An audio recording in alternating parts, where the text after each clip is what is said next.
What is going on, everybody? Voidlego here, back with a brand new episode of Umineko When They Cry. Last time on, the chess battle had truly begun between Battler and Erika, and because of that, Erika decided to hatch a little scheme alongside the two witches Burn Castle and the Delta by tricking Battler into giving her 3 rooms worth of packing tape, aka to completely closed off a room to any interference outside of it without the tape being broken. And she did this to ensure that pretty much everybody that is known to her is trapped within the guest house, as far as we know. And so they are super convinced that they tricked Battler into doing this, but I have a feeling they're underestimating Battler at this point. I really do feel like, because I feel like Battler is much smarter than they think. I really think they're just purely underestimating Battler, since this is his first time as Game Master, that they're just purely underestimating him. I'm thinking he's just playing 60 chess by this point, because he can see everything. He's pretty much, like, Battler has become the author of the story within this. But anyway, Erika, having free reign over the entire estate, decides to head out to investigate, but she comes across a little letter from Beatrice, quote-unquote. But she has a little problem with that. She has a little logic error, as she says she placed the last bit of the packing tape towards the door that Battler's corpse is in right now. So the problem is, the reason why this would create a logic error is that, how is Battler's body able to move without the tape being destroyed off the door? Because if the tape's destroyed, then it's pretty obvious who the culprit would be. Battler, who faked his death, right? It's as easy as that. So right now, Battler has to figure out a way to make sure his body gets out of the room without breaking the tape at all, in order to fill in this plot hole. Which is really cool.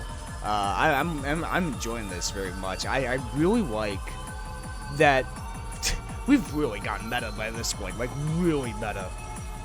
You know, that, the logic error is pretty much just a synonym or a metaphor for pretty much plot holes within a story. Because if you have a plot hole in your story, well, that fucks with a couple of audience members, depends on who you are. Me, it depends on the plot hole itself. Is it a major one? Yeah, I'll notice it. If it's a small, tiny one, I'll forgive it, of like, gotta move the story along or whatever. But, that breaks the magic of the story itself that one commentator presented last time. About how all of this is like a good metaphor for just storytelling in general. That magic is pretty much the suspension of disbelief and allowing the audience to believe in this tale, and that logic errors are just pretty much plot holes. And once that plot hole gets big enough, well, the audience won't believe in your story. And, well, if the audience doesn't believe in the story, why should they even care about the story itself? Which I find very fascinating. Another person told me that the reason why they could have killed Maria back in episode 4 with such kindness is perhaps because they have a reverence towards Maria, because they were a part of Marie Soler, and that that Beatrice, aka the culprit, felt bad for her, which is honestly that's a big possibility. That is actually super possible. Like, if Maria is not the culprit, then yeah, that makes a ton of sense that the culprit would just lay her to rest very easily by poisoning her and all that. But yeah, I have to say, I've been coming up with a thought in between episodes here. So, the theme of this episode is pretty clear. Like, it beats you over the head with it, I have to say. Love. I think what this episode is telling us is that all the murders in the past 5 episodes have been caused by the culprit out of love. For Battler, specifically. As I've been theorizing before, the culprit has been trying to tell Battler something. And maybe perhaps what that is the culprit's love for Battler, right? So that proposes the question. Who loves Battler? And how does it tie into the sin of 6 years ago? Well, I have a proposition. The one thing we know about Bador, prior to him coming back to Wokenjima, who he was 6 years ago, we know very little about Bador's past wife as Inushiro Mira. But there's one major thing we do know. One big thing that specifically happened 6 years ago. And that is Shannon's crush on Bador. We know this. We very much know this, that Shannon did have a crush on Bador, 6 years ago. That's why George, had a kind of incel mindset towards her, and felt jealous towards both of them, right? So I'm proposing that the Beatrice may be Shannon, right? But that proposes a question. If Shannon is the culprit, why is she doing these murders? Isn't she already, in love with George? We've seen it countless times over and over and over again. I mean, look at the beginning section of episode 2. She does love George.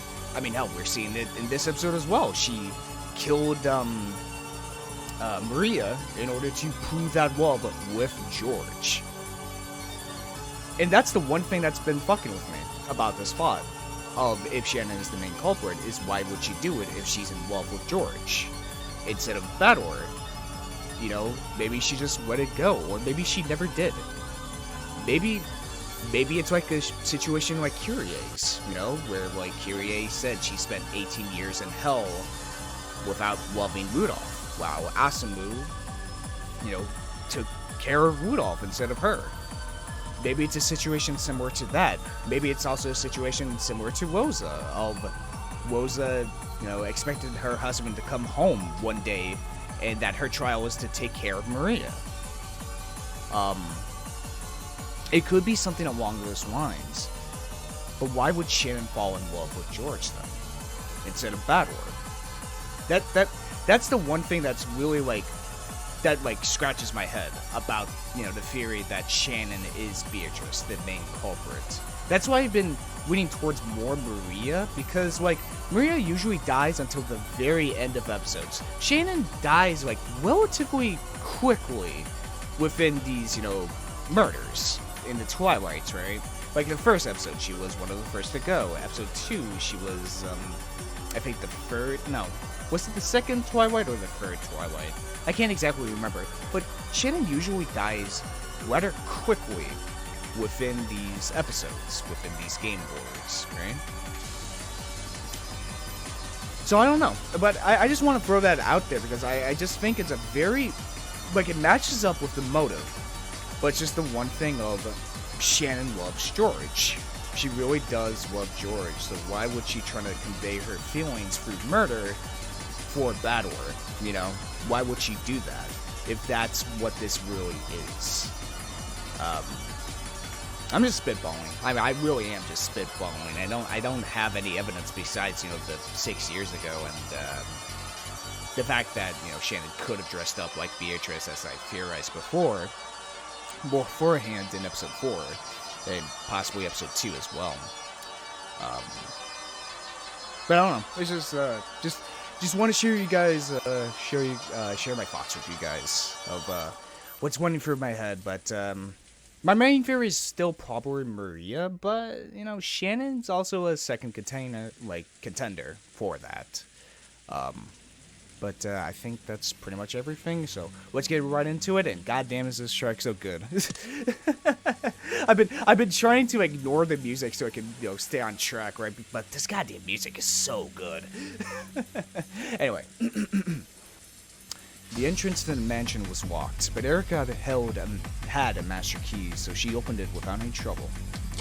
She had gotten Klaus and the others to take the master keys from the servants. And at that time, she had used a little sleight of hand to pilfer one of them. Goddamn sleight of hand.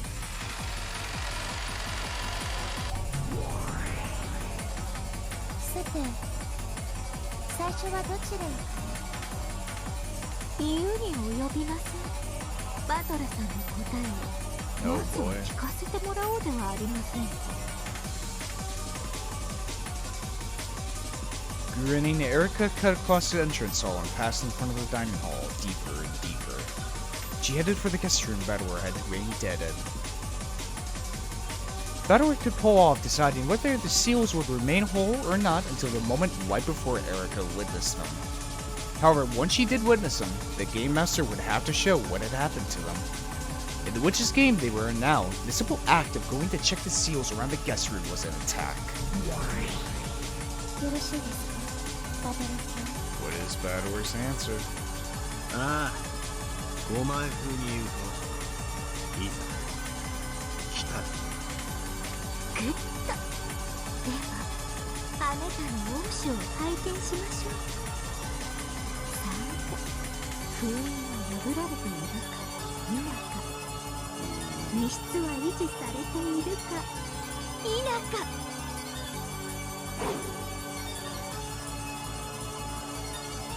Let's see.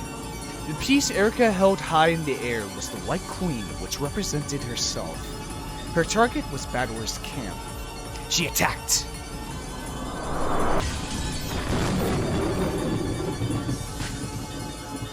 The seals were broken.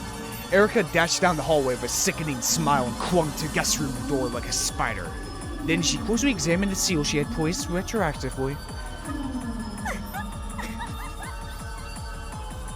いいんですね。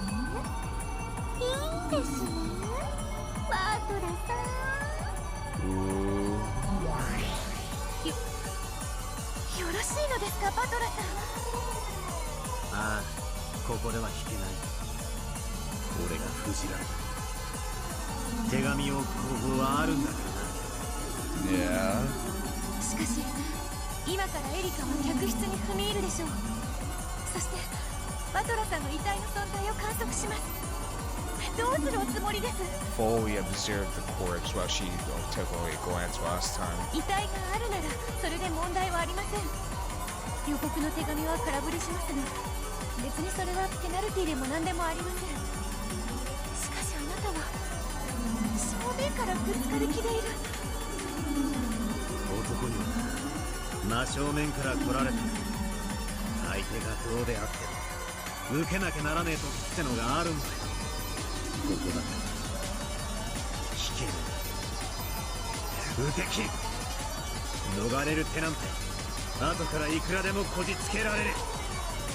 俺は前回それを金堂の書斎でやりきっている。大丈夫だ、いけるいける、来いエリカ。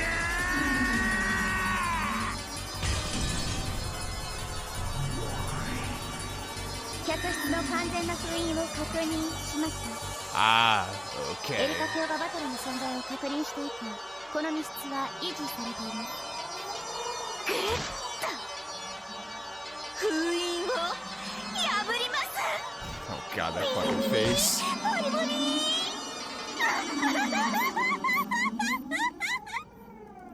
Erika destroyed the packing tape seal on the door in ecstasy. It looked as though the intellectual Wapus had finally laid her true nature bare. さあ、当てますよ。見せてください。バトラさんの赤裸々なシナリオを。Great choice of words, Erika.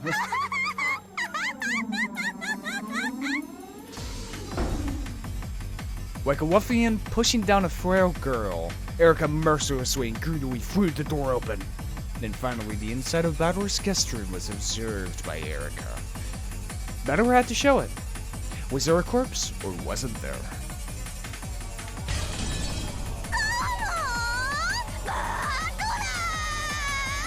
Oh, is there a corpse? これが俺の王者だ。Batware grabbed a black piece from the board and wasted high. Ah, that piece. Vito had no memories of the time she had been an expert at this game. And yet, for some reason, she realized that this was the move that could not be taken back. Once this piece was moved, they couldn't move it back.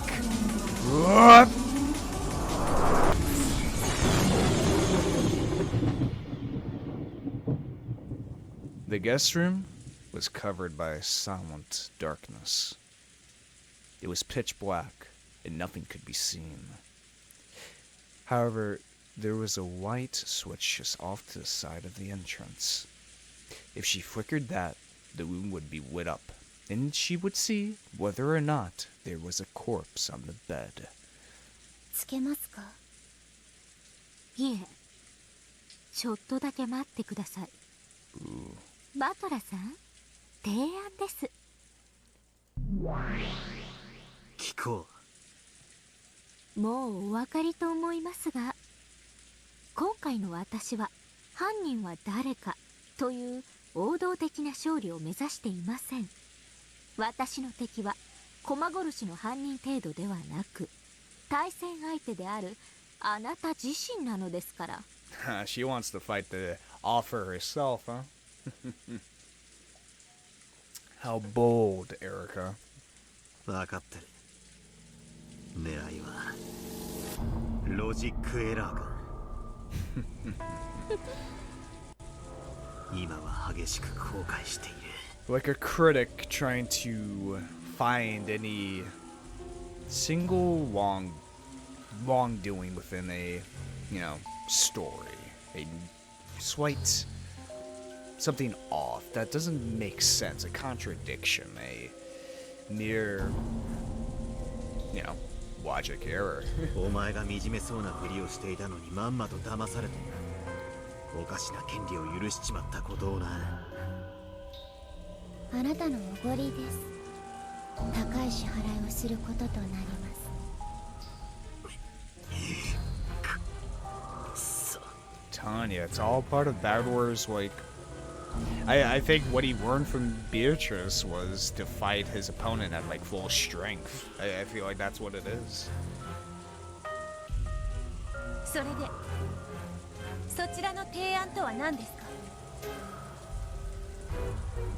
With a firm voice, Bito urged her to continue. Until just a second ago, she had remained behind Bador's back, a bit flustered. However, she was steady now. She saw that Bador had let his emotions take control of him and had been lured into making a bad move. He realized that it was time for her to stay cool and support him. Erika's proposal couldn't be anything good. And on top of that, Erika was sly. She probably wouldn't make a proposal that would be easily rejected. 今から明かりをつけます。ベッドの上が照らし出され、手紙の予告通りにバトラさんが消失しているか否かが決定されるでしょう。いればよし。何もおかしいことはありません。手紙の予告が空振りに終わるだけです。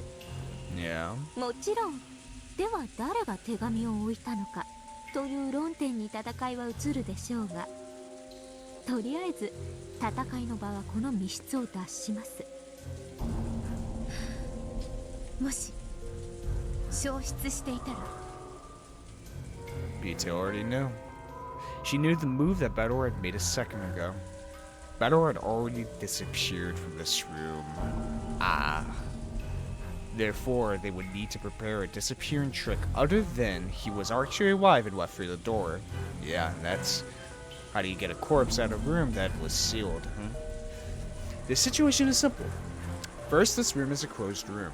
Also, Bador's life or death status hasn't been confirmed. In other words, him being alive wouldn't cause any problems. They had to make Erika think that Bador had vanished from the situation. He had just had to escape from the room. Or if that wasn't possible, he just had to hide somehow and wait for her to leave, making her think that he disappeared. この狭い部屋の中で、これから私たちのエンドゲーム、詰将棋が始まります。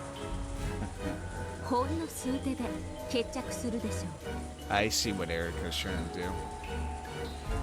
She wants Bador's corpse to disappear so she can try and figure out how exactly would Bador get out of this room that was completely sealed. That makes logical sense, Still adds up towards everything else beforehand. Still makes absolute logical sense within this story. Or else it'd create a plot hole. あなたはこの部屋からバトラを脱出できるロジックを構築できず、Exactly. 物語を破綻させゲームオーバーになります。それを避けるべく戦うのがこちらの仕事です。それで提案というのは、ロジックエラーをめぐるエンドゲームではより精密さを増した戦いをすべきです。また私たちは赤と青の真実でこれから攻防を行うわけですが、その赤き真実によってロジックエラーを起こさないかゲームマスターと同格の審判が監視する必要が出てきます。 Isn't it something? We've gone from the villain within the story itself, the culprit, the end goal of any murder mystery novel, right?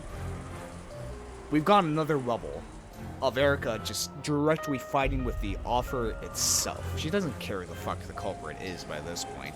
She just wants Badwar dead, defeated, absolutely destroyed, finding any single nitpick she can find within this story in order to destroy him.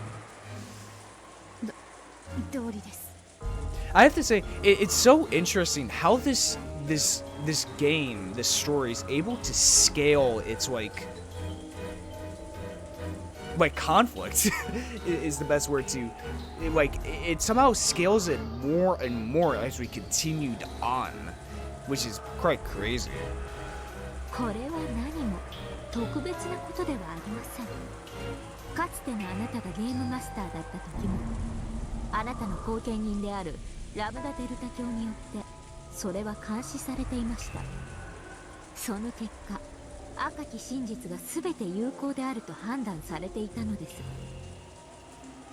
俺たちの手の内をラムダデルタに見せろっていうのか。最初から見てるわよ。大丈夫、安心して。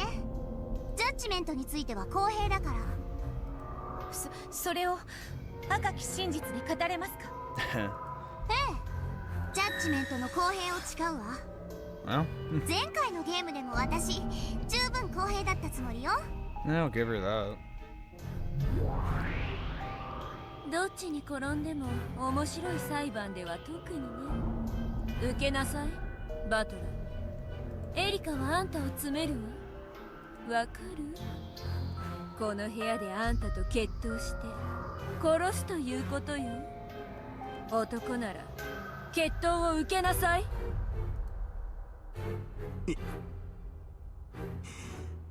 いいだろう。俺が不可能殺人を見せるたびにいちいちロジックエラーを疑われてちゃ話が進まねえ。ゲームが有効であることを保証する立会人は確か。じゃあ私はこっち側に回るわね。あんたの手拝見するわよ。ふむふむ。Ramadota understood what Badora had up his sleeve, and she saw that Erika's first move had indeed gone straight for his heart. Just as Erika had guessed, Badora was alive and had slipped out of the room after Erika examined his corpse, placed the letter by the guest house, and hid himself somewhere. When the packing tape seals had been retroactively placed on the guest room, he would have to show that they'd been torn. However, if he had done that, it would be the same as admitting that he'd been seen through and that he'd lost. Exactly. Unwilling to admit that, Bador had claimed that the seals had been maintained with false courage. It was now rushing to revise his logic. True, he could just still escape for a few more moves. However, Erika was planning to corner and kill him here. バトラー、あんたすごいカードで戦ってるのね。カード？お前にはこのチェスがトランプに見えるのか？私にはあんたたちがポーカーで戦ってるように見えてたわ。Gotta bluff your way through. だからこっち側に回ってあんたの持つカードの全てがわかる。ひどい手だわ。まるで役なしじゃない。しかもそれをあんたは完璧にエリカにカンパされてるわ。あんたならどうするよ。私は審判よ。助言はしないわ。でも感想は言わせて。いや、いい。ゾクゾクするわ。あんたこの役なしの手で掛け金だけのブラフでエリカを降ろせる気でいるのね。降りないわよあいつは。今むしろチップを払って降りるべきはあんたの方だわ。助言感謝します。バトラさん、私も同感です。この部屋での戦いを降りましょう。勝てるカードはありません。カードチェンジでマシな役に化けるのを期待してるの？あんたチェスをしてるつもりなんでしょ？チェスの世界に運頼みなんか持ち込んでると死ぬわよ。 By hoping to draw something useful, she meant relying on luck and betting that, even if he couldn't think of a trick now, he might think of a good plan for making a close room trick later on. If you enter into the fight without any trick in mind, you get killed, yeah? Now was the time to back down. When Erika flipped the switch, he just had to be sleeping there on that bed.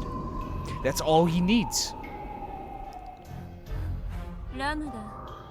何の話をしてるのか知らないけど、おしゃべりが長すぎるわ。審判は公平でいてくれなきゃ。そうね。じゃあ頑張ってねバトラ。チェスらしい精密な戦いを期待してるわ。あんたがしてるのはポーカーじゃないんでしょ？覚悟はいいですか、バトラさん。Ooh. ああいいぜ。 What is Bador gonna do? It's not like he can use hidden passages either, due to Dufont's rules, right? Without a hidden passage being established earlier, right? So like, how exactly can you get a room how can you get a body outside of a closed room, huh? It's a question. いつでも明かりをつける。これよりこの部屋での戦いは時間進行を停止して行います。それにより双方のすべての手は同時的であり、最初に出された手であろうと後から出された手であろうと同じ意味を持ちます。意味が分かりにくいと思いますが、これはロジックを守るためのあなたを保護するルールです。あなたはこれからへりくつの限りを尽くしてこの部屋のトリックの再構築を行うわ。つまり戦いの途中で良いアイデアが思いつく可能性もあるということ。本来筋書きを途中で変更するのはアンフェアな行為。それを認めるために後から思いついたロジックであっても後出しではないという同時的な時間停止の世界が必要なのよ。もちろんこれはエリカにとっても利用できるルール。バトラが変更した新しいトリックに対応して別の対応を取ることができる。ややこしいですね。シンプルな話さ。汚職政治家のへりくつ合戦と同じってことだよ。シャーシャーと嘘をついてそれをカンパされる証拠を出されたらそれに矛盾しないように。Yeah, they just come up with something else, huh? それまでの嘘、記憶違いでしたとシャーシャーと撤回して新しい嘘に変更する。 As easy as that. 嘘とそれを破る証拠とそれを逃げる嘘と、そういう互いの尻尾を飲み込もうとぐるぐる回る Good old 2匹の蛇の戦いってわけだ。 Boros. グッと要するに後出しのへりくつがいくらでも許される世界と考えてください。私もこの部屋の封印の件でそれを行使しました。だからあなたも行使できるようにするのがフェアなことだと思いまして。よくもシャーシャーと言えるものです。 I mean, for God's sake, Erika fucking retconned that she used the tape. I mean, we did see her like look into the room, but we never saw her use the tape. But when she got the tape, she pretty much retconned that she did. It's crazy, but I love it. I actually enjoy it. OK。 では双方始めなさい。初手はエリカからでしょ。いえ、ベッドの掛け金の確認から。そうね、ベッドのバトルの確認からだわ。He's underneath the bed actually, so Erika? got you. 始めなさい。お任せを、我が主。ライト、オン。 Here we go.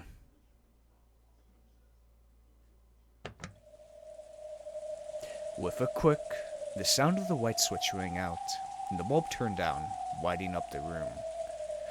On Battler's bed was... ドラノール、赤で確認を。はい。ベッドの上には。いや、俺の手だ。 Ooh. 俺が言おう。ベッドの上に後ろ宮バトラーは Oh, shit, Battler. Let's do this. グッと。よく勝負を逃げませんでしたね。敬意を表します。レートの高い勝負ってことは、お前だって負けた時の支払いが多いということだ。覚悟はあるんだろうな。自分に有利である自信がない限り、人はレートを上げたりなんかしません。ドラノール、記録を取りなさい。良い。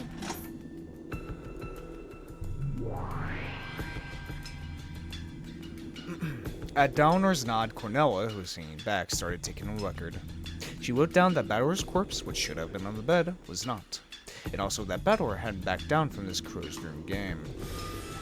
バトラの初手は予告通りの死体消失からよ。次はエリカの手番。どうぞ。後ろ宮バトラが生きていて、室内のどこかに隠れている可能性の提示です。これを青き真実で宣言します。What if he is dead and he's hiding somewhere in the room, huh? 無効だ。それを青き真実で語りたいなら、具体的な場所を示してもらおう。前回のゲームの金蔵の主催でレアトがそれを言ってドラノールにめった打ちにされてたって仕返しってわけかしら。探し始める前に探さずに使える青き真実を一つ。発見不可能な隠し扉 X の可能性。その中に隠れているため、私には発見不能。ノックス大戦 Yeah, exactly. 場。秘密の通路の存在を禁ず。 Access for... だったら。客室内にエリカさんに発見不能な隠れ場所は存在しません。ノックス第3条有効です。グッと。では早速捜索を開始しましょう。 Erika slowly began to walk around the room. Until the endgame had started, Erika had been energetic, jumping about impatiently like a hungry dog. However, now that it had actually begun, this was a stifling battle of wits, where each breath made her tense. Even the quiet sound of the rain was distracting. 客室内を捜索した上でその構造を要求。客室はベッドルームとバスルームの2部屋構造となっています。エリカ卿は現在ベッドルーム部分の全てを捜索しました。例外は1箇所のみ。その1箇所は今も保留します。 I wonder, she wouldn't tape up the bathroom door, would she? そ Probably の not. 結果、ベッドルーム内の異常はありませんでした。例外1箇所を除きベッドルームに誰の姿もありません。例外一箇所。なんだ。いやらしい言い方をせずに公表しろ。What, under the bed? 伏せたカードは伏せたままだから意味があるんです。必要とあれば開きますのでお楽しみに。After thoroughly checking the bedroom, Erika headed for the bathroom door. Since he wasn't in the bedroom, it was natural to think that he was in the bathroom.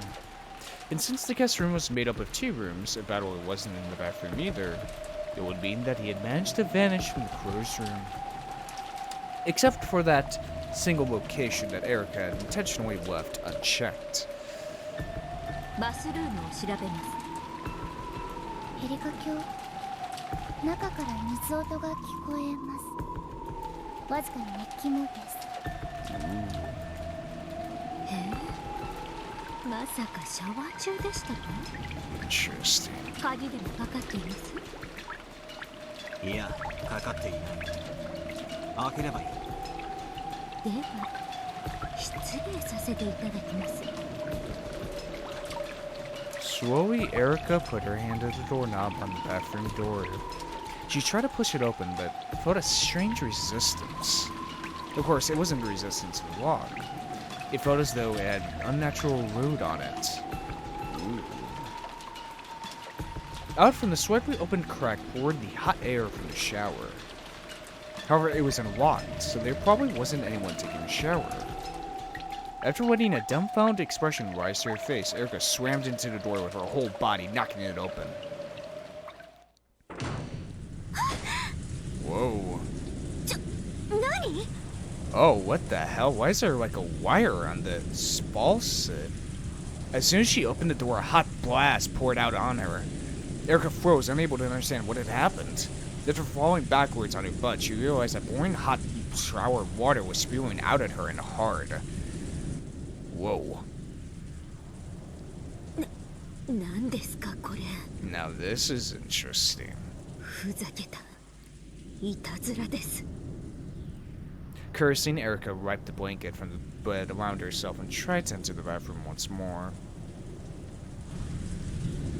This time she was able to figure out what was going on.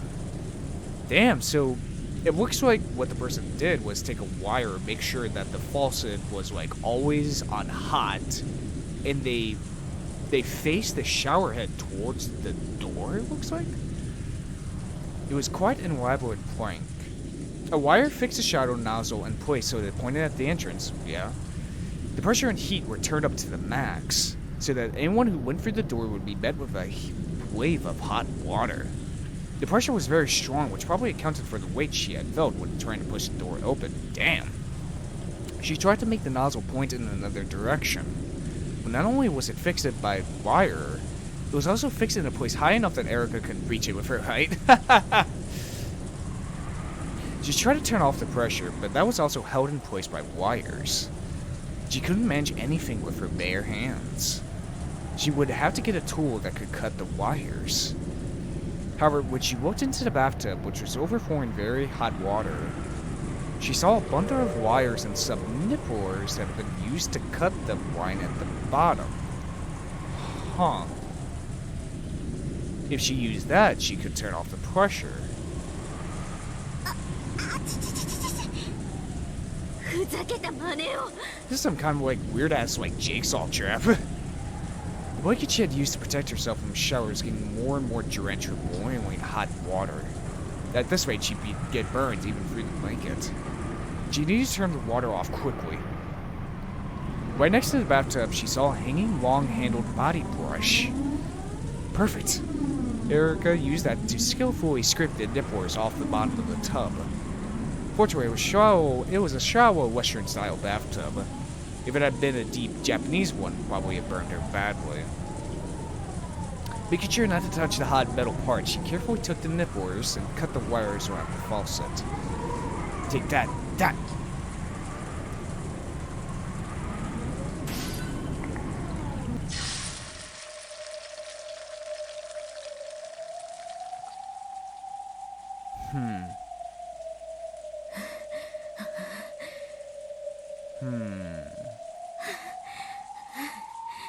I'm trying to figure out what the purpose of this would be. Be honest, the first thing that came to mind was, what if Badwer boiled the body, or the culprit boiled Badwer's body, huh?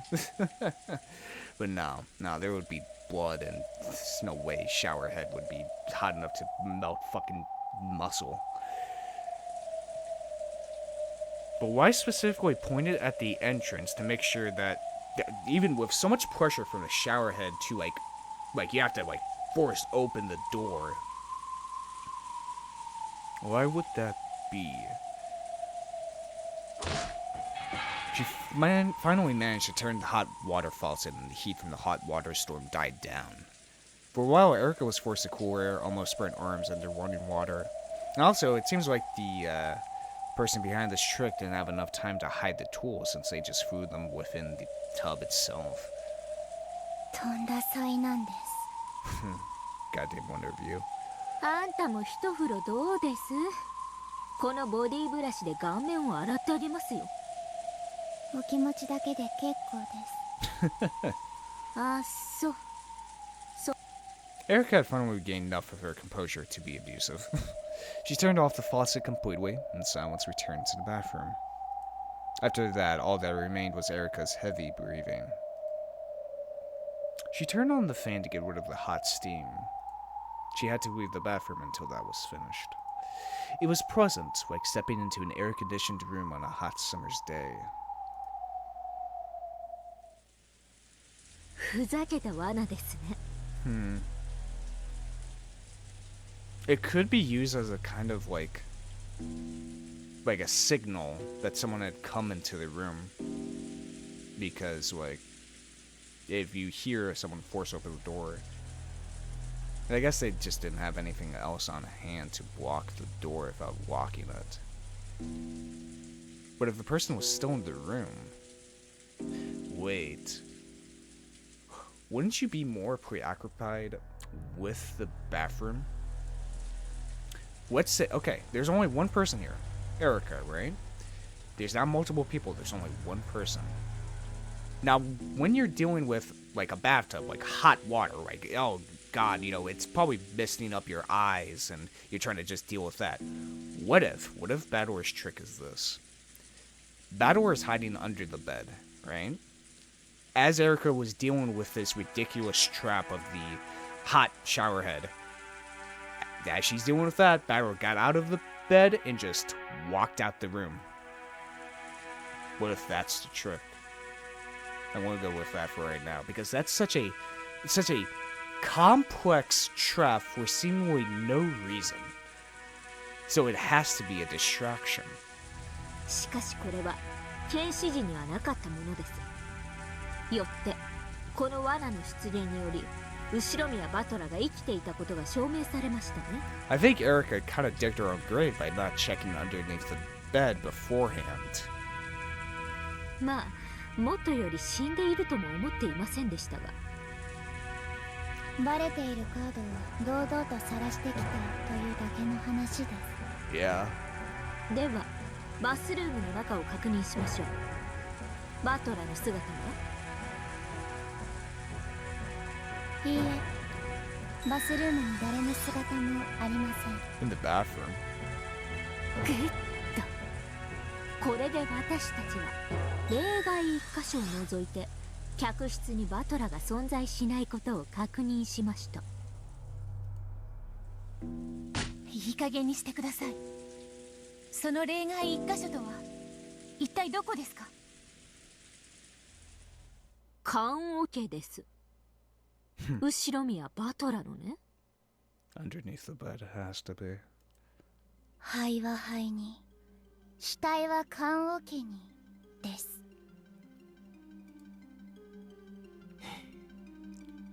この部屋で詰めるんだろう。いいぜ、キナ。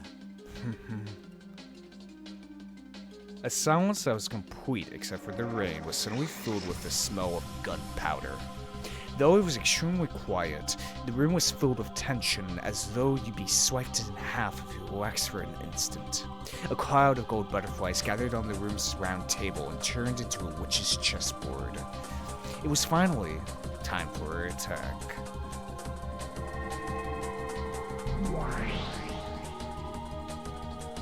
Aoki 真実。あなたはこの部屋から消失などしていません。姿を隠し、あたかも密室から消え去ったかのように錯覚させただけです。Now where exactly would that 隠 be? れた場所は私がまだ調べていない例外一箇所。As Erika wetly raised her right hand, a single gold butterfly appeared from the darkness behind her. Filtered between the index finger and middle finger of Erika's raised hand and became a white piece. Then she lifted it high into the air. その例外1箇所とは入り口脇のウォークインクローゼット。 Ah, the closet. Bang! Like a falling lightning bolt, the white piece hit the board, landing by a weak spot in Battler's formation.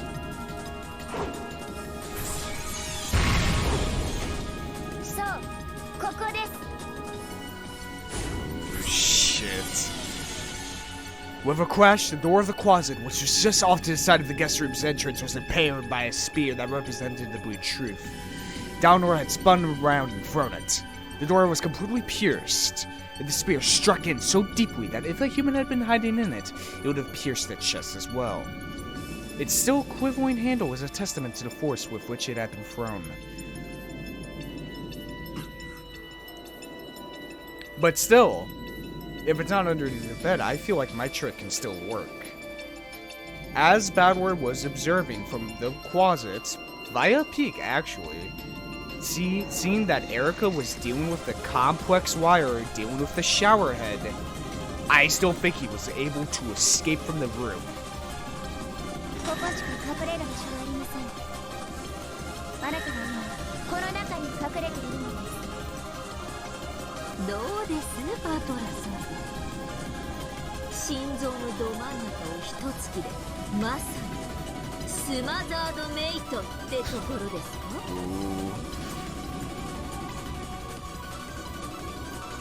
バトラさん、次はこちら。ああ、やはりな。そうだろうと思ったぞエリカ。わざと一箇所を残し相手を棺桶に追い詰める。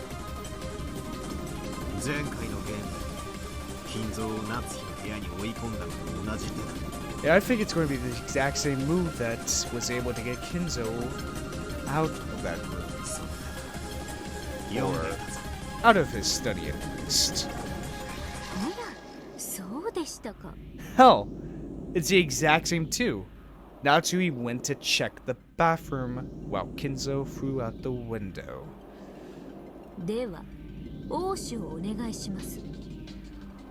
しかし、予告します。してみろ。あと2手であなたをチェックメイトします。これが予告です。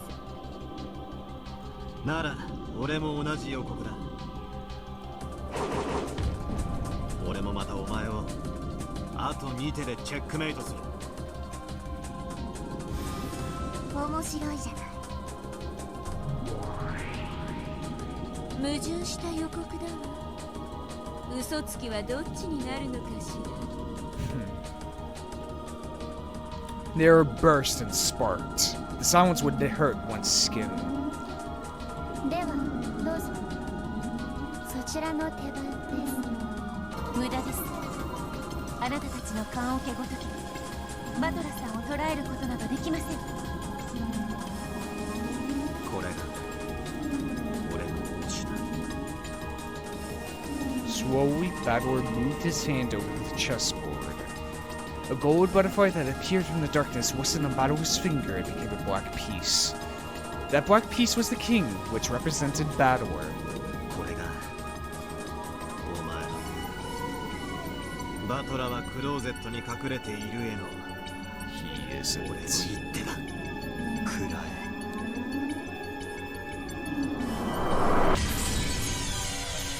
後ろ宮バトラ客室内に存在しない。クローゼットも含め一切の例外なくだ。 Yes. Like a black bolt of lightning this time, Bador slammed his piece down on the right piece of Erika's that had cut deep behind his lines, crushing hers. It shuddered like a golden splay and melted beautifully into the darkness, as a faint cloud of gold sparks drifted about.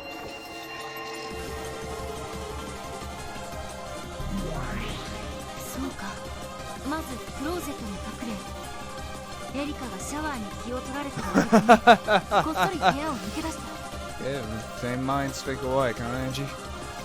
前回のゲームで金蔵を書斎から逃した手法と同じだ。 Exactly. 観測者の観測を晒し闇に。 Trust me, I'm 5 steps ahead. I know what this game is, damn it. そうでしょうね。そうでしょうね。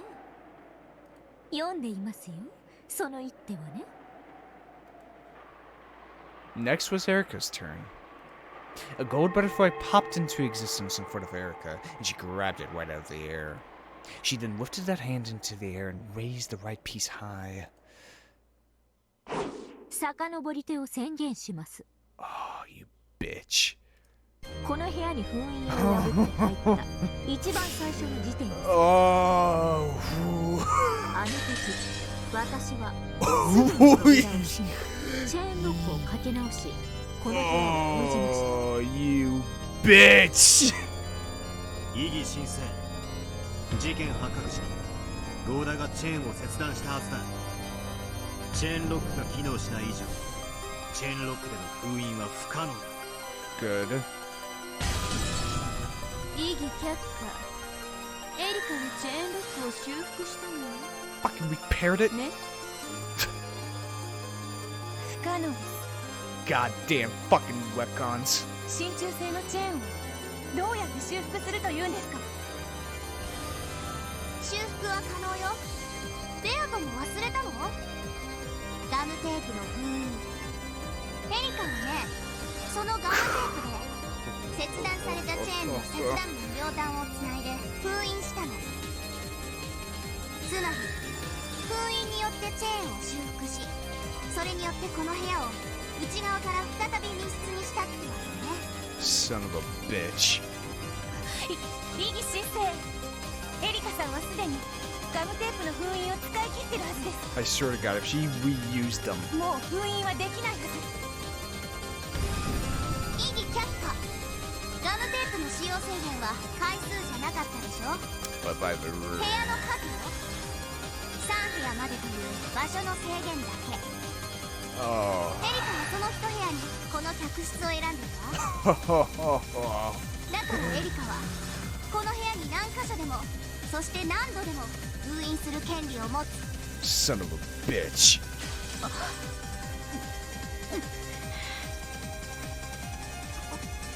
そう俺がそう許した。これがあなたのおごりの代償です。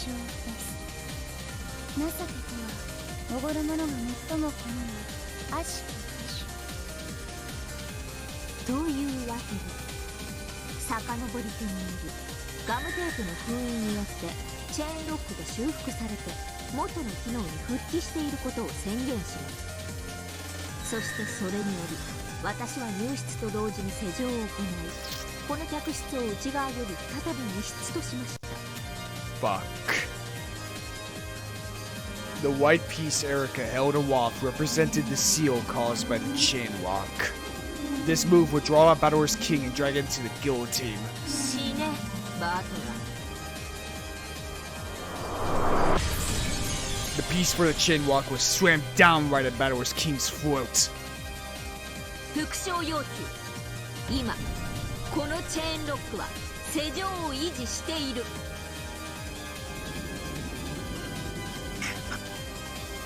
Fuck. Bador's face contorted. Vito, who was watching from behind, grimaced even more. This move was very painful. If this logic had him hiding in the closet until Erika left, using the uproar in the bathroom to escape, then the chain lock must have been undone. In other words, he couldn't respond to her demand. If he didn't respond, Erika would use the brute truth in her next move. She would probably say you hid in the closet, then used it as the servant in the bathroom to escape. Since you then couldn't set the chain lock from the outside, you left it undone. And she would be right. This was checkmate. As Erika had predicted, she would strike the finishing blow on the second move. Fuck! And on top of that, she would probably use the disappearing Bador to solve most of the crimes that were to follow. Losing the battle in the crow's room would seal a major deciding piece with Bador. But what if he responded to her demand? What if he could say the rock created by the chain is still intact? That would be fatal to Erika, but where would Bador be if not in the closet? It had already been shown with the red truth that the guest room could only be made into a closed room from the inside. So this hopelessly closed room would instead become Erika's coffin. With little of that magnitude, Erika probably would solve the mystery of Bador's disappearance before the end. Each unsolved riddle gives an advantage to which side. Bador wanted to respond to this demand if at all possible. However, if he answered by saying that the chain was still set, he would have to abandon the logic saying that he had escaped while Erika wasn't looking.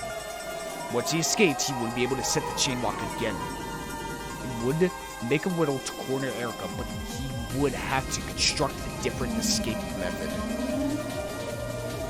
Even a move, such as him living in the closet during the scene in the bathroom and hiding in another place, say under the bed, wouldn't work because he had proclaimed that Bador does not exist within the guest room. Yeah, that really fucks with you. So how? If he was unable to go through the front door...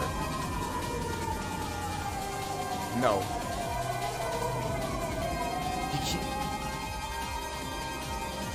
Could he get out the window? No. Windows have been sealed as well. If he could construct logic that allowed him to escape from here while preserving the chain lock's position, then Erika would be the one facing a fatal blow. However, if he didn't have that logic, if he failed, it would be a logic error. The worst and lowest forbidden move that would instantly end the game in his defeat. He would have no way to recover. For Bador, deciding how to respond to this demand was a very advanced and difficult decision. Either way, Erika would probably corner him.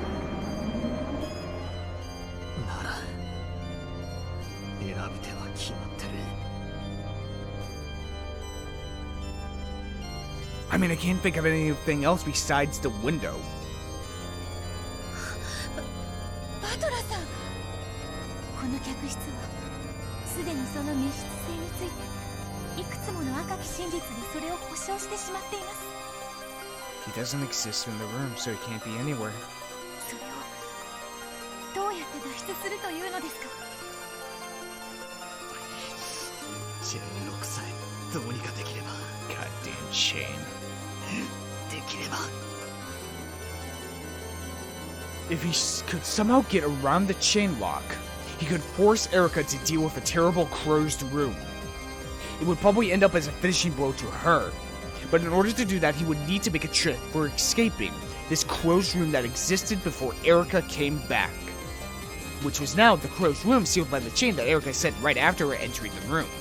And on top of that, he had to make sure that the chain that could only be set from the inside remained in place. If he could do that, if he could find a way, then it would end here. But I still can't think of that trick. Right now, Erika is demanding to know whether the chain lock is still set or not. I need to decide whether I'll take that challenger back down, and I'll need to do it right now. If I can find a certain win trick, then this is the end. But if I don't have that trick, I should just acknowledge that I slipped out of the closet, undid the chain, and escaped, backing out of the fight. If I say the chain was set without a trick on my sleeve, then it's impossible for me to escape. In other words, it's a logic error. この部屋での戦いを落としてもまだチャンスはあります。まだ2日目の未明ではありませんか。 But still. 不可能犯罪を再び構築する時間も十分にあります。いや、ダメだ。もしここで俺が部屋から逃げたことを認めたら、 Yeah. それはもう犯人であることを認めたのと I 同 mean, じだ。 it's easy as that. Like, oh, the corpse is gone. Well, it's bad. この部屋の戦いを降りることは、このゲームの負けを認めるのと同じ。Bador's point was a valid one. Since all of the other humans were still locked in the guest house, then if Bador alone was alive and free to move, Erika would probably base her explanation for all of the following possible crimes on the blue truth that Bador was the perpetrator. If they wanted to forcibly turn that around, they would have to rewrite their tricks and logic so that someone other than Bador would be set up as the perpetrator. If they fixed up one flaw, it would give rise to new flaws, which might eventually pile up and kill Battler. Even running away would mean tightening the noose around his own throat.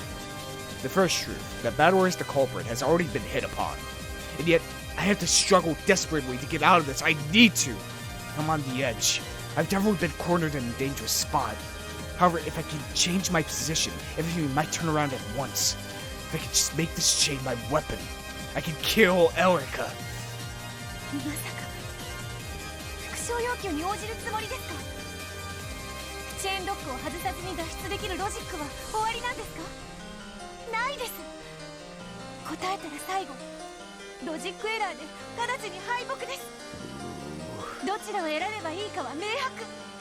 I'm trying to think of something.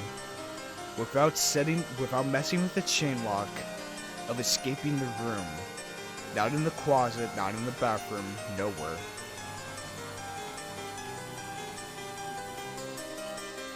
The only thing I can think of is the window. そうだ、明白。どちらの手を選ぶ？エリカの望む最悪の展開となる。どっちを選ぶ最悪だ。勝った時、一番見返りのでかい握手を選ぶべきだ。あんた、脱出のロジックもないのに、切り札もないのにレイスを受けるの？復讐要求を受けて勝負する気なの？俺の手札は役なしかもしれない。だが1枚入ればストレートにもフラッシュにもロイヤルストレートにだって化ける手札なんだ。オリフを持っての証拠だ。勝った時、奴の息の根を止められる方を選ぶ。狂気の一手だわ。狂人は時に自ら死地に飛び込むから奇跡を起こす。不可能です。どうやってチェーンを破らずにこの密室を脱出するんですか？英雄と異常者の差はたった一つ。勝ったか負けたか。あんたの大勝負拝見させてもらうわ。If I can finish things with this move, then as I predicted, I can kill Erika on my second move. I still can't think of a trick for escaping this closed room. However, there has to be something. There has to. Once I think of that, I can make a magic illusion of me changing into a butterfly and slipping out of the crack of the door like smoke. If I have even a drop of that mad magician's blood in my veins, please with that honor, give me just a fragment of a miracle right now.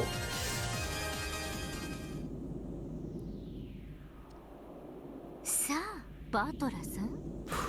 あなたが私をチェックメイトすると予告した2手目をお願いします。エリカ卿の復讐要求にお答えください。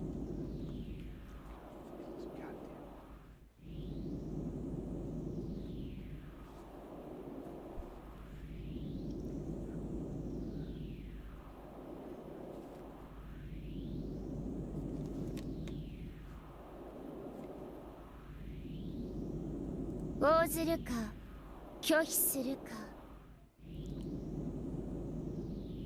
Slowly, Battler's hand stretched out to his king piece on the board. He lifted it up and slowly held it aloft, tracing a large circle in the sky. Would Battler respond, or wouldn't he?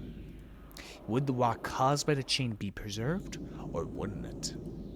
Would Battler's king crush the piece of the chain lock that's right in front of it, or would it slip away like a ghost and escape?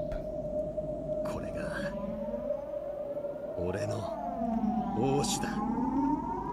予告通りこの2手目でお前は終わりだ。行くぞウルドエリカ。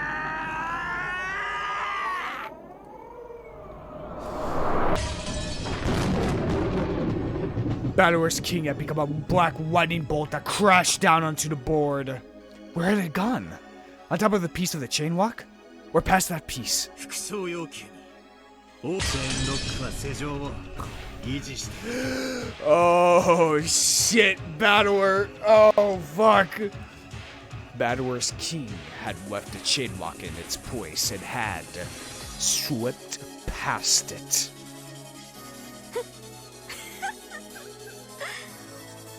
そうですね。ここでチェーンロックは維持したままだと言えたらかっこいいですよね。そりゃあかっこいいでしょうね。でもね、かっこいいからってだけで自分によって死地に飛び込む愚か者をなんていうか知ってます？ God damn, this music. 後ろにはバトル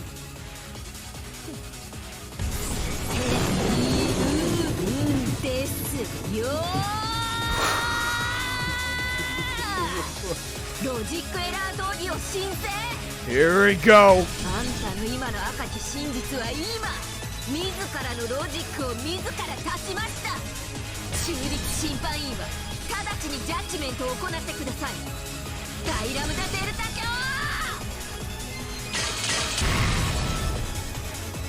道義ズリラムダデルタロジックの通るわね。研修を道義樹里バトラー見せなさい。あんたのカード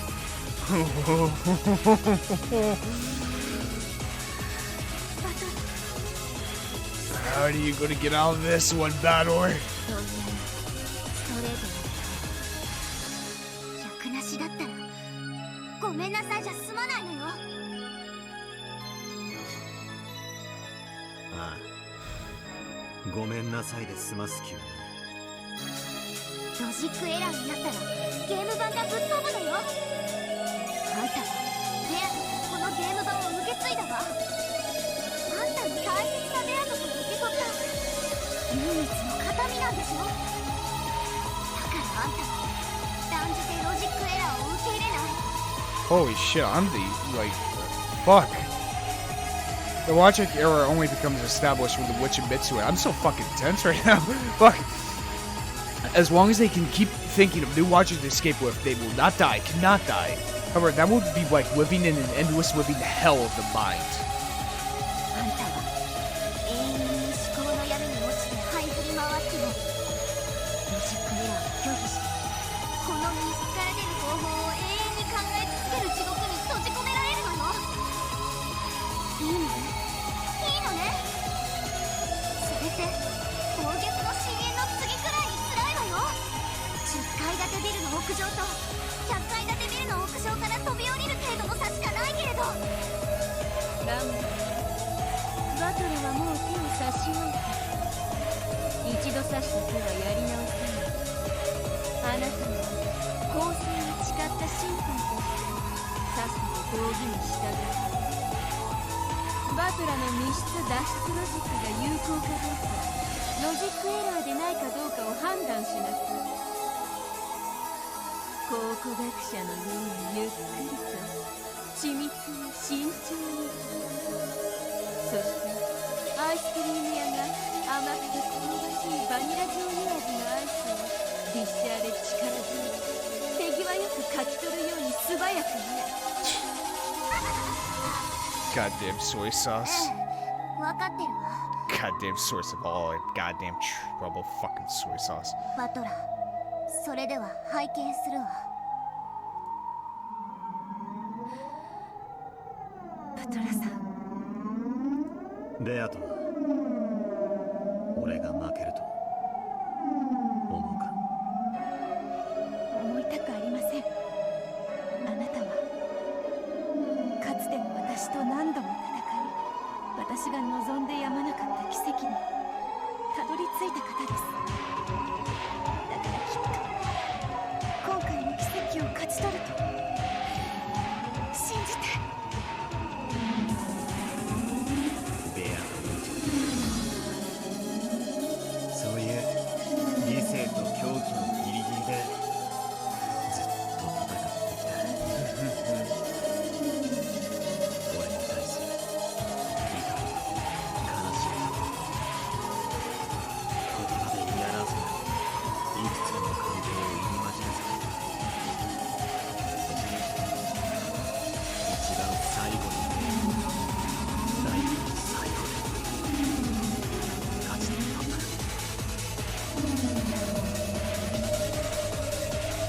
That might have been the purpose of the card Vito had been gripping as she fell.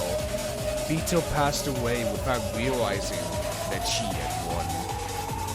In the final game, the true victor was Vito. そのベアと俺はこのゲーム版を預かった。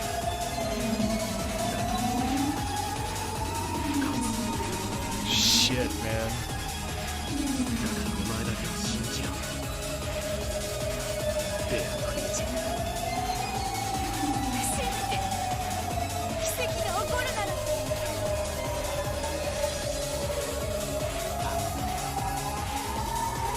信じます。バトラさん。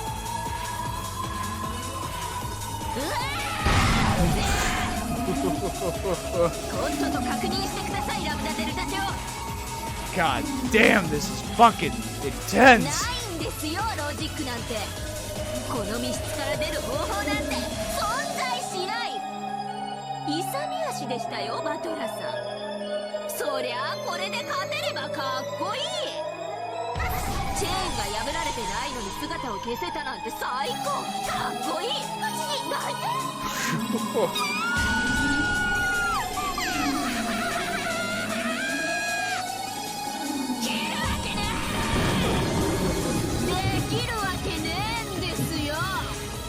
これができたらまさに魔女。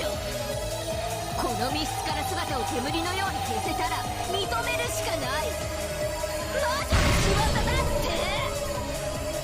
エリカ卿は静かに。ラブナデルタ卿の検証中です。 God damn, I'm fucking. Ugh. Fuck!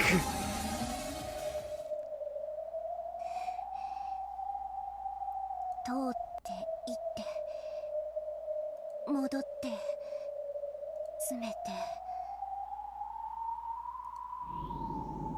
With sweat gathering on her forehead, Ramidelt inspected the movements of the pieces from Bador's side.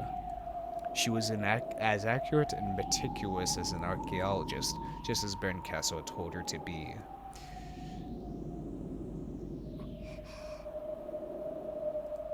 After gulping stiffly, Lambda looked several times between the formation of the pieces on the board and Bador's face, which remained tense but steady.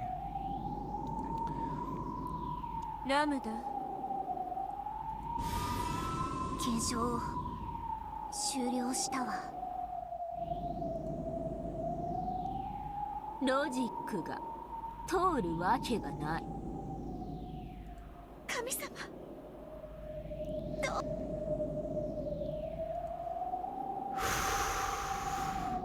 エリカ。なんです。とても残念だ。どっちの意味にも取れるようなことを。楽しかったぜ。これで終わりだ。 For who? だからどっちの意味だって言ってんですか。静粛に。バトラの手の検証を終了したわ。判定は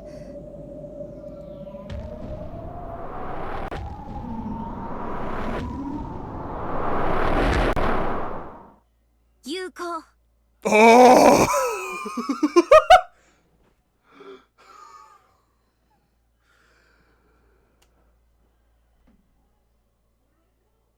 How'd he do it? 有効。嘘よ。判定は有効よ。赤き真実すべてに抵触しないロジックの提出を受け、その検証を終えたわ。魔女側プレイヤーの手および最後の復唱要求に応じた赤き真実は有効。バトラ、あんたは初めてすごいと思ったわ。 No fucking way.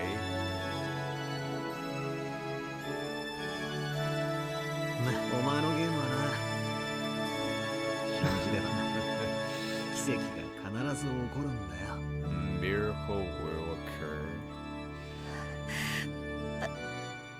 バトラさん。ごめんなさい。もっと強く信じていればこんなところまで追い詰められることは。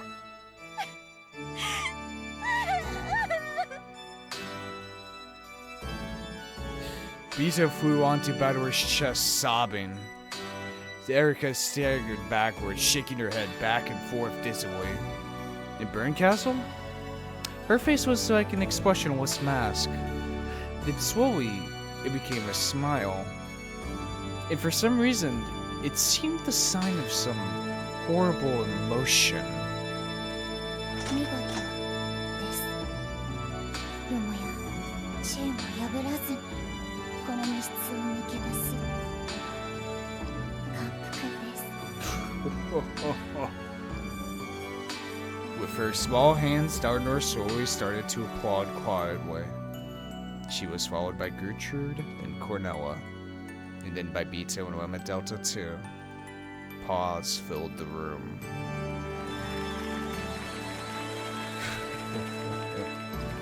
お兄ちゃんどうやってなるほど思考が密室にとらわれた者には見えぬねか。 In the closed room.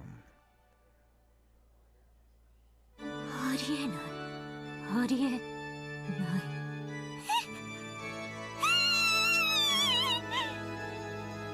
As Lemma Delta watched Erika, who was breathing hard, shocked and dizzy with a despair she couldn't accept. She had to take her head off to the swiftness of Bador's heart and intellect. Into the power of this miracle. Incredible, Ushiro mirrored Bador. It's my complete loss for thinking that your power and Vito's would cancel each other out and bring an eternal draw. And Byrne, who thought everything would move according to her plan, even though she already knew your true strength, has also suffered a complete loss. Byrne is the witch who waits for miracles. You are the witch who summons miracles. You are not Byrne's peace. Just now, without a doubt, you have surpassed Byrne. You really did. In this one moment, think up a trick by which to escape from this closed room. As Erika had predicted, Bador had been hiding in the closet. Then, during the disturbance in the bathroom, he had snuck out of the door. Erika had guessed this much. That's why they retroactively set the chain lock and sealed it to prevent Bador from doing this very thing. Yep, the chain lock cannot be reset from the outside, so it should have been possible to escape from the closed room. However, Bador didn't let this thinking get trapped inside this closed room, and so he broke through. It doesn't matter who, but what's explained with his mother, Kyrie's piece. Just like Bador, the life or death status of the rest of the first Twilight victims has not been specified by the Red Truth. In other words, just like Bador, the others, and Kyrie specifically, can still move. And their closed rooms are not sealed, so they can go out as they pleased. Son of a bitch, that is clever. Kyrie had come to save him.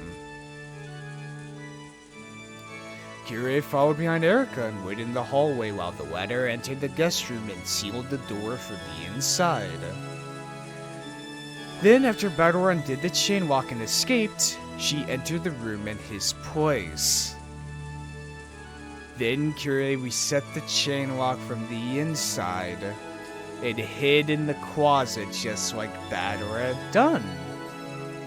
And that doesn't invite the truth that, Bador doesn't exist in the fucking closed room. Yes. Bador truly isn't inside this guest room right now. However, that doesn't mean that no one else is inside it. Kyrie took Bador's place in the closet. The one exception that Erika had left and is still there still. Kyrie saved Bador. 後ろ宮キリエにはバトラーを救えない。 Ooh. Huh.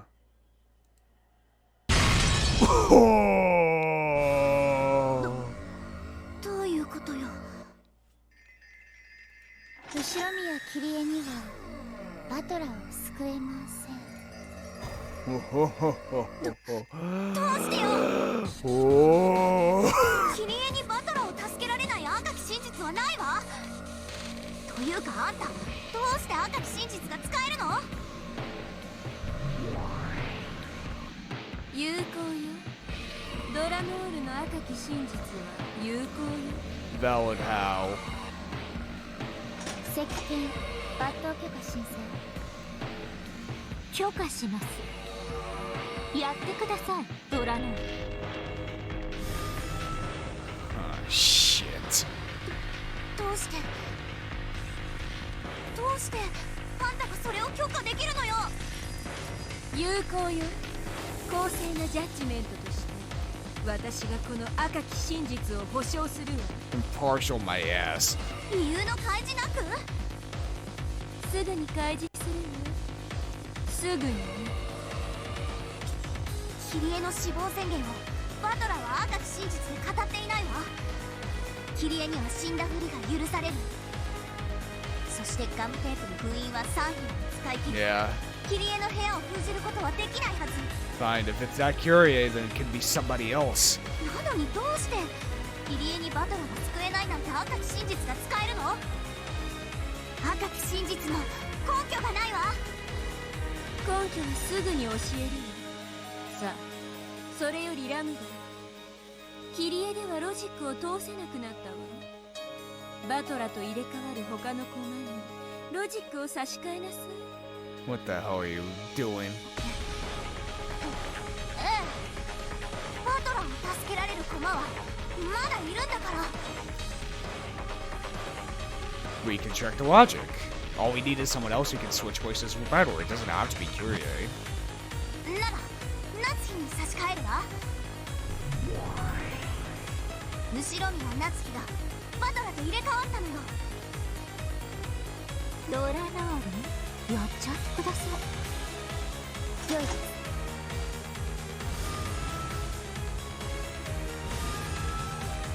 Shh. You have got to be kidding me. Downwar's red longsword smashed Natsuhi's piece into little bits. How? How can Erika deny this logic without the detective's authority? 後ろ宮夏日にはバトラを救えません。じゃあエヴァ、後ろ宮エヴァ。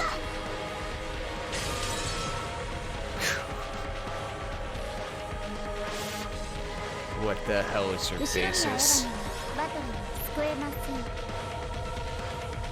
じゃあローザ、マリア。 Fuck. 無駄です。ローザにもマリアにも救えないのです。 Oh で god. すですですですですですですですですですです。代打です。選択中です。ブレイドイコレーザーイズです。 Died to death. God damn. Son of a bitch.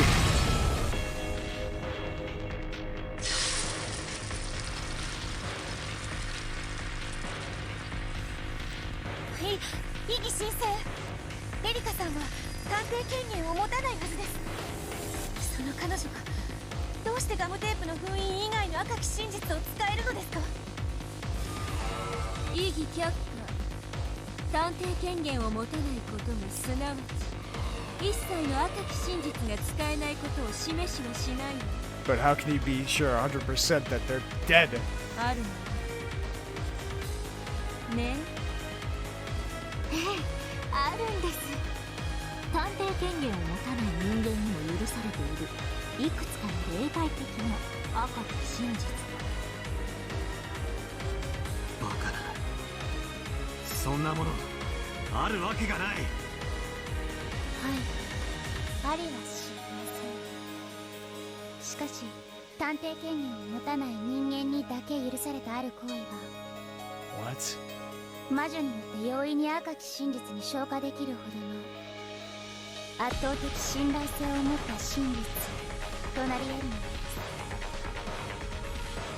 探偵以外の人間に許されたある行為。 What, did she stab them, huh? When she saw their corpses, huh? Like, stab them in the chest to make sure they were dead? まさか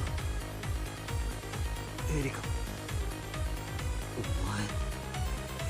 That is what she did, isn't it? That's the only thing that would make sense. ピンときたわ。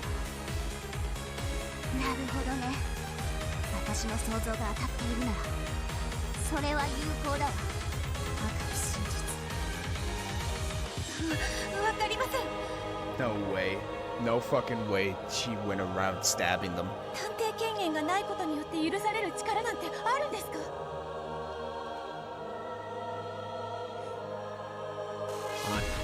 Did she really double tap him? 一つだけある。ようやく気づかれましたか。そうです。私はその力を得るためだけに今回探偵権限を放棄したんです。あなたは気が向いたらいつでも探偵宣言をしていいと言ってくれましたよ。でも残念なことに今の私はもう探偵宣言が出せないんです。ノックス、何時。ノックス。ノックス第70探偵が犯人であることに禁ず。Oh, you bitch! Oh my god! So that's what she did! That's why she didn't check the bodies. She always knew from the fucking beginning that she would only be focused on Battle. So while everyone else was distracted, and because she isn't the point of view character, she's not the detective, she ran around stabbing the corpses to make sure they were dead. Finally, Bito realized everything. Yes, the detective's authority bestows several powers that are useful for reasoning, but it eliminates one single privilege. That is Nox's 7th. It is forbidden for the detective to be the culprit. 今回のゲームでは探偵権限のない人間には完全な検視はできない。だから死者は全員死んでくるで、それで自在に歩き回って数々のトリックを行っている。 That's why you have to make sure that they're dead. そのロジックで以後の不可能犯罪を進めようと思われていたのでしょう。私が探偵宣言をしないと言い出した時、あなたは内心これで勝ったと思ったはずです。あなたの狡猾です。ガルテープの封印を与え、一見慈悲を与えたように見せましたが、それは第1の晩の犠牲者6人が全員生きていた。結託して以後の犯行を行える手はずを整えてあったからです。ですから6人を下回る3部屋分しか与えなかったのです。どの部屋をどう封じようと、あなたの手下は誰かが自由に行動できる。そのあたりからうまく私を追い込んでいこうと企んでいたのですよ。 You crazy bitch. しかし残念ですね。つくづくあなたの甘さにはうんざりします。バカな男です。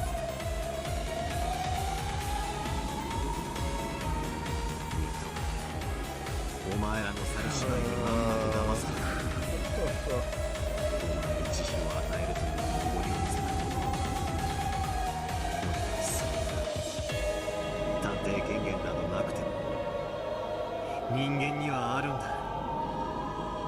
絶対に剣士を謝らない方法が。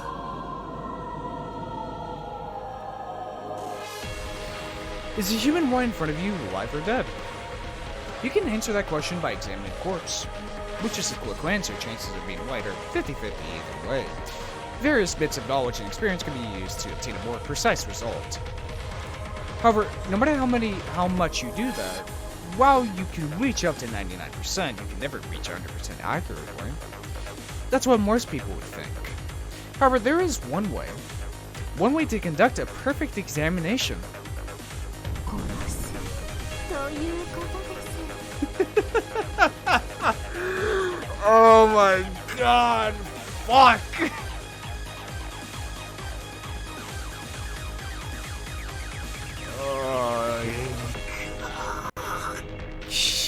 Fucking bitch. 探偵権限のない私には犠牲者たちが死んでいるのかそのふりをしているのか判別がつきません。ですからそれを確定させる必要がありました。そしてそれはできることなら彼らがおとなしく駒置き場に退場してくれて以後のゲームをおかしな形でかき回さないでくれることが望ましいのです。だから私は慌ただしい屋敷内を駆け巡り全ての現場を訪れ全員をしっかりと殺し直したのです。 Killed them all. なんというもちろん殺し方も何でもいいわけじゃないの。赤き真実で死を断定できるほどに完璧な殺し方でなくてはならない。 Stab him for the heart, for the head. エリカはそれをしっかり踏まえて殺したの。殺し行為そのものはいろいろだ。その後殺した全員の頭部を完全に切断した。 Jesus Christ! 赤き真実に証拠するに十分な殺し方。ラムで It's pretty fucking solid, but god! 有効よ。頭部を切断されて生きながらえる人間など存在しない。返り血も浴びずに何人もの頭部を切断なんてできるんですか？例えば厨房からゴミ用の大きなビニール袋を持ってきて包丁をビニール越しに握ります。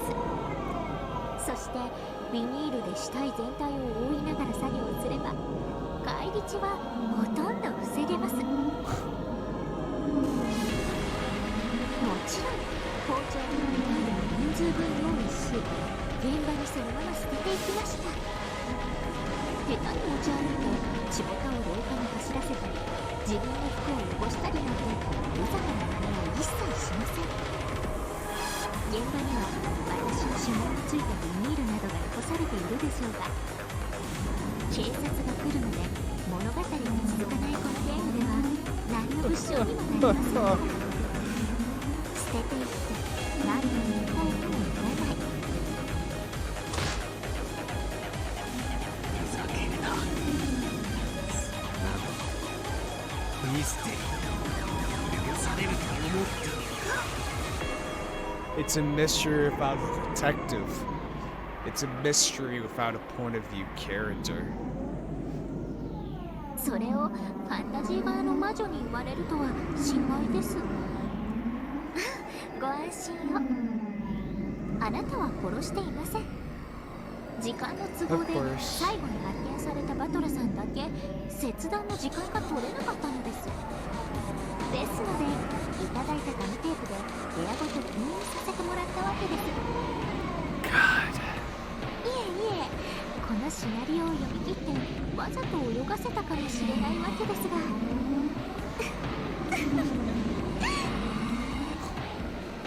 あ、そうだ。殺したと赤で言えるついでにもう一つ赤で言えることがありました。 At that point, Erika stopped for a second. And, could she really be wearing an even uglier expression than everything before now? With that highest quality face, she spoke.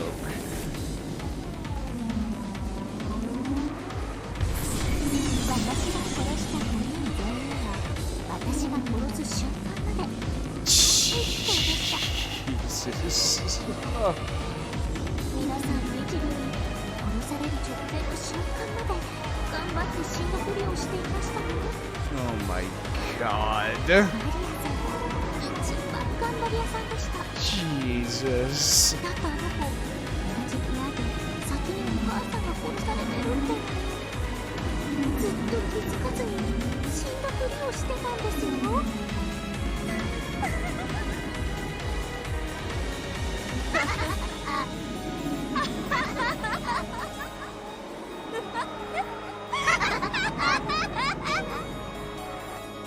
They're demons. Up until now, many witches and demons have appeared in this tale, but for the first time, here are true demons.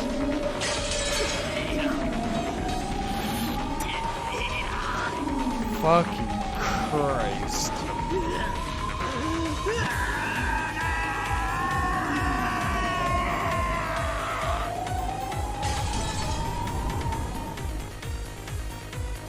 Jesus Christ, fucking Harry's a better than detective than you, Erika, and that's fucking saying something. Fucking Christ. Oh my god, this time Vito understood the entire plot of this tale. This tale was just the story of a prank. Surely someone had thought of playing a slightly harsh trick on this inconsiderate guest, who loved to show off her intelligence and act the part of a great detective, and several people had agreed to go along with it. Then the ones who would play the victims would go into their assigned rooms, set the chain locked from the inside, and play dead to create a fake closed room murder. If you think about it that way, the rooms chosen for the corpses seem to make more sense. Yeah, it was only natural for Natsui to die in her own room. If you're going to play dead, it's only natural that you want to lie down near her bed. If his vanity is strong, so she must have asked to die in the VIP room, yeah. Gary was in Klaus's study, and that was probably well air-conditioned and comfortable. Rose and Maria were in the forward. That soft sofa should have been a great place to play dead. Maria had done her best and crevicously acted the part of lying dead alongside the wall. Vetta was in the guest room. The temperature here was also nice. The bed must have also been fairly pleasant. Yes, the victims for this first twilight had all died in comfortable rooms. That is true. They didn't die in the garage or anything.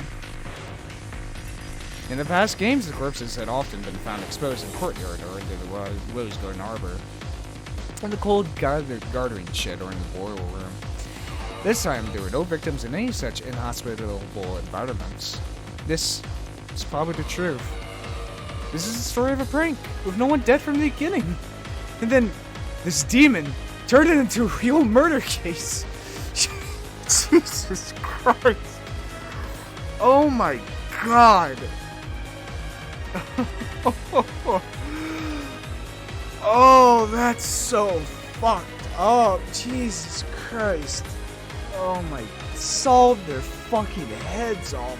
Ugh. Looks like fucking Edward C. Shrug, dude. Oh my god.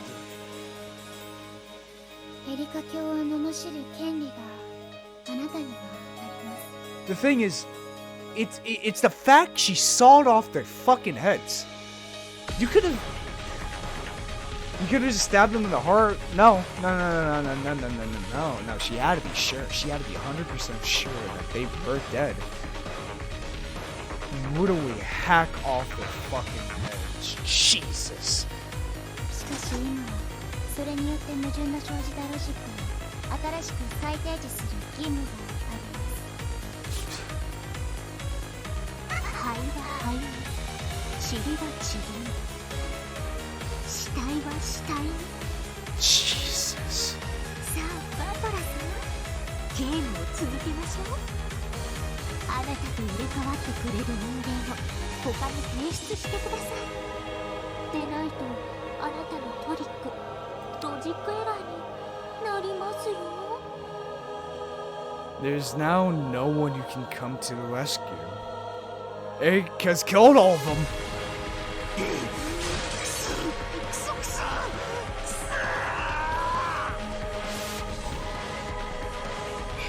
バトラさん、心を落ち着けてください。今は涙をこらえて戦いましょう。あなたを助けられる駒は5人を失ってもまだゲストハウスに11人もいます。 They're fucking trapped in there. I mean, they're able to break through. 秀吉ルドルフジョージジェシカシャノンカノンケンジゴーダ熊沢南條誰でもいい誰かここに来られれば誰か来てくれでもダメ。 Fuck you! これを見てくださいよ。ガートルードコーネリア Oh, motherfucker. 金系慎んで出頭するものなりや。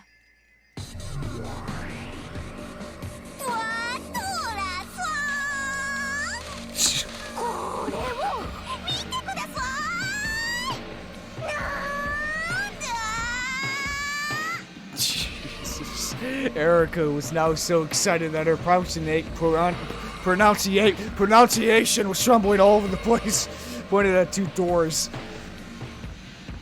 It was the hallway in the second floor of the guest house. They were in front of the cousin room in the next room over. ほらこれ何か扉に貼ってありますよ。これは何？これは何？ねえ何？ガートルード金系いとこ部屋のガムテープの封印と知りたまえ。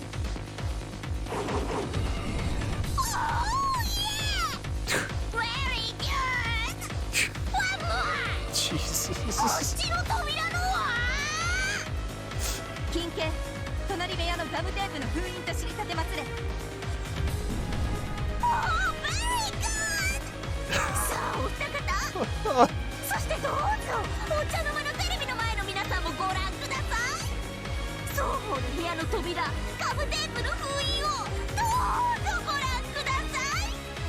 さあそのどちらもどうですか？ Damn, my not fucking TV, it's my monitor. Fuck you. 破れてますか？破れてませんか？さあ高らかに赤き真実でお願いします。金系慎んで申し上げる。どちらも破られていないものと知りたまえ。 Fuck. 破られていない封印とはすなわち未だ何者の出入りも拒みたることの証と知りたまえ。封印を破らずしての出入り改めて言うに及ばず不可能と知りたてまつれ。グッドです。バトルご覧の通りです。あなたを助けに来ることができる人間はもはや存在しないのです。 The victims of the first Twilight had have all been killed, and the guest house is still sealed. No one can come to the rescue. There's gotta be something. There's gotta be... Fucking jump out the damn window! Erika had guessed that this moment might come so long ago, and that was why she had made the strategic move of suddenly sealing those two rooms. This answered the doubts Cornell had felt at the time, wondering why the human side player would want as many free humans as possible as a natural simple reaction to that move. However, if you sealed up all humans, there would be no room for magic to intervene. Why is magic magic? Because the people who see it say that it's magic. Then is it possible for magic to exist in a place with no people? Does the lack of anti-magic toxin mean that there's no problem? Wrong! Magic isn't a place that isn't being witnessed. It's no different from a delusion, a daydream. Magic that matches a result must be carried out by human hands. If all humans are sealed off, then magic cannot be created. This was Erika's strategy for this game, and a beautiful checkmate. 誰が助けてくるんですか？跳ねたと入れ替わって代わりに特質にとどまる。内側からチェーンロックをかけてくれた本当の人間を教えてください。いればの話です。 That's why she said everyone else from the second room as well. There can't be an 18th person. あなたのロジックはね叩いている。誰があなたを助けに来てくれたというの？あなたはロジックエラーを起こしている。今それを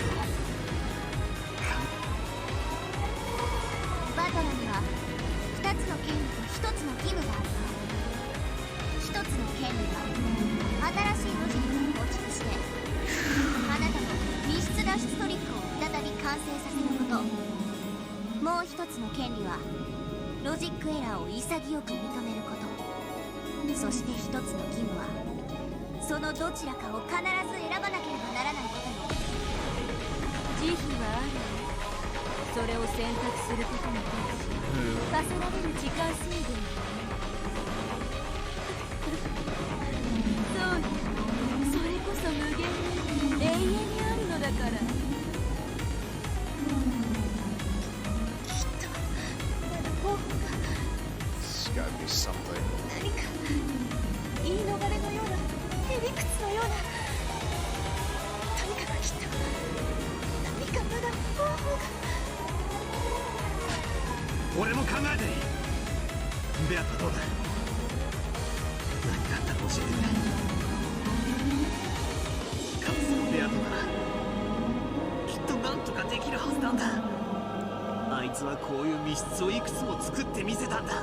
There's gotta be something. Bito felt awful. Why was she Bito and yet not? Surely the old her would have fought up a trick under these restrictions. If only she could do that, she could have got Battleware to victory, but she couldn't do that as her current self. きっといいトリックが思いつく。いつかにも多分おそらく無理だと思う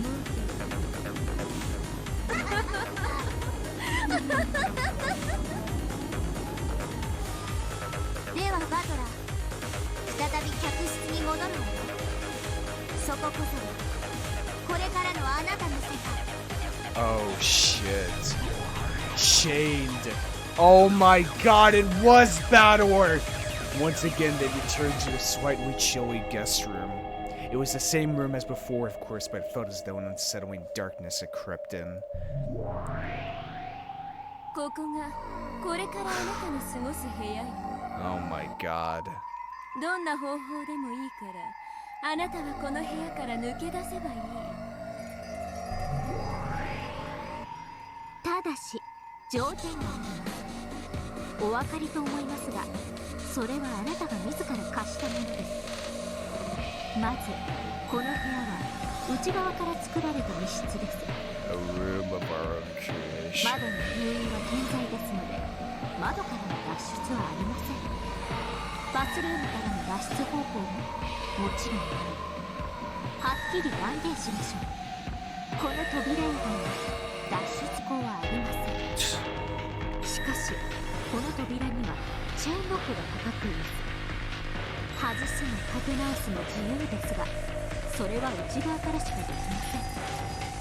そして扉から出ることさえ自由ですが、チェーンロックがかかっていない状態での退出は脱出とはなり得ません。あなたはチェーンロックを維持したままこの部屋から脱出してみせなくてはならない。そんなできるわけが。できるわけがないの。自らが作った密室だわ。一箇所だけ扉とは異なる脱出口を設けておいたのだ。それはバスルームになる。どうしてもバトラさんが脱出するトリックが思いつかない時のための慈悲深い我が主による救済です。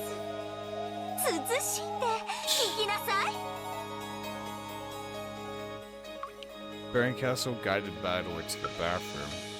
It was just a normal bathroom. They set up that it surprised Erika to buy time was no longer working. However, the bundle of wire and nipplers had been used to clear that trap. Still lay in the empty bathtub. これは脱出のための道具に使ってもいいと。どうぞプレゼントするわよ。ただし何を使おうとも部屋の外から施錠はできない。封印もごまかせないけれどね。この道具はチェーンロックをごまかすためにあるんじゃないの。もっと直接的にあなたをこの部屋から脱出させるためにあるのよ。 Just cutting the chain. どうやって使えた。ささすがベル。よくもつくづくそんなエグいこのバスルームから直接外部につながる出口がある。どこか見つけられる？ Oh my god.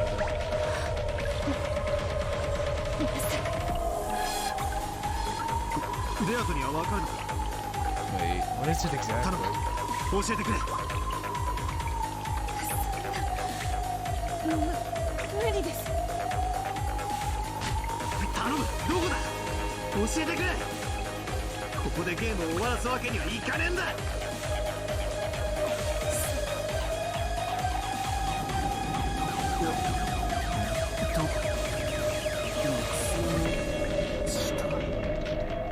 あるじゃないですか。この部屋から出ていける丸い穴。ちょっと小さいけれど。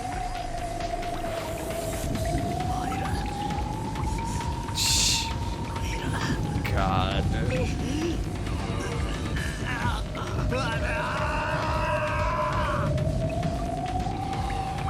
そこの浴槽の底の排水、そこからのチェーンロックを維持したまま外に出られる。 God. でも確かにその出口から出るにはあなたの体は大きすぎる。だからそこから出られるように道具を貸してあげることにしたのよ。 Oh god. Jesus, you can escape through the train? How? She couldn't mean using those nipples for 100 years to widen the hole, right? Fado and Pizza had finally realized they had figured out this demonic way out that the demons were proposing. Bit こ by の bit. リッパーね。あんたの体が通れるサイズにすればいいんです。 Jesus.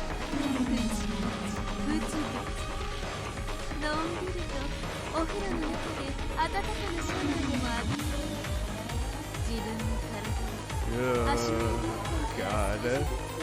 ちぎっては流す、ちぎっては流す。それを繰り返せばあら不思議。あなたはいつの間にか密室を脱出している。あら、不思議ですね、ワガールチーム。それって兄弟揃って同じ末路ですね。 Oh, fuck you.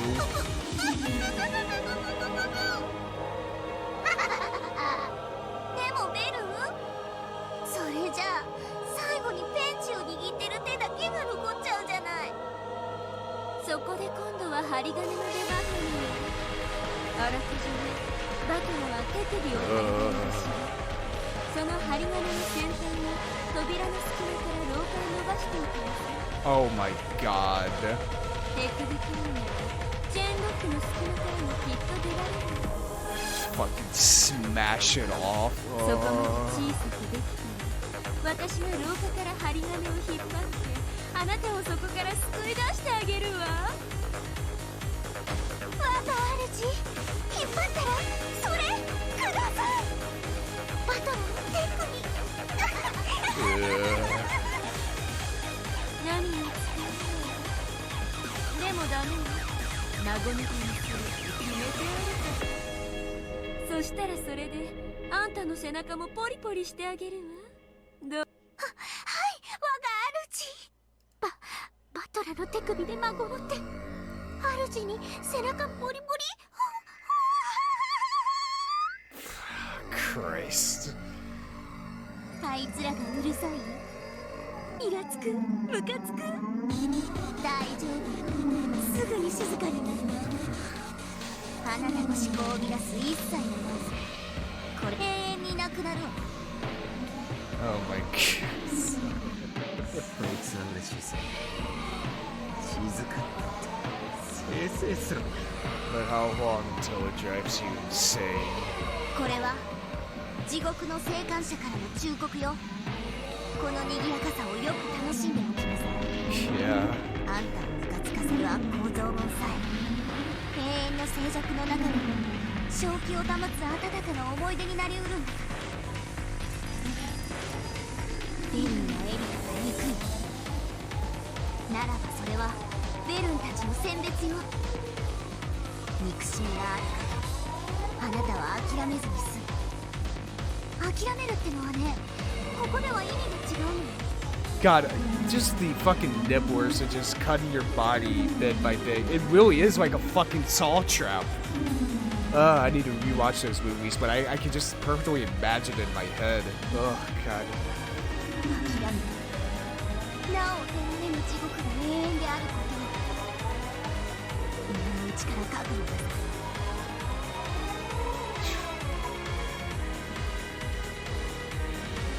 今あなたが生還者なの？ Yeah, survivor. じゃああなたも。私もね、たまにね、この記憶が蘇るのよ。私は本当に同じことを認めたのかしらって。 Never-ending hell. 実は私の心がとっくにおかしくなっていて、あの地獄の中に未だいながら Sawa. こうしていて楽しくあんたたちと話をしているという放送を見ているだけなのかもしれない。未だに悪夢を怯えさせられるの。私はこれが夢であると永遠に感じ続けていなきゃならないの。ねえ、あんたたちは本当に現実？未だに地獄の中にいて壊れた私が見ている放送じゃないの？ねえねえ。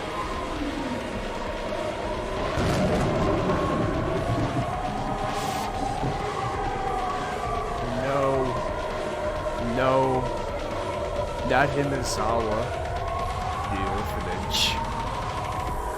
The delusions of Takenoko even say. There was something in Lama Delta's bleeding expression that sent shivers down the spine. It was probably more terrifying than any threatening word she could have used, or even the most vile expression on her face. It's time for Battler to realize a logic error isn't so sympathetic that you can just stick out your tongue, ask for forgiveness, and say you'll be more careful next time. It is never worth risking one by leaving things up to chance, even if you feel that he can't back down at this point in the fight. It's time for him to face reality and learn the true risk and terrors implied by the words, betting one's life on a fight, which must sound so exciting for a man. バトルさん、しっかり。私も真剣に考えます。この部屋から脱出するトリック、一生懸命考えますから。きっと助けに来ますから。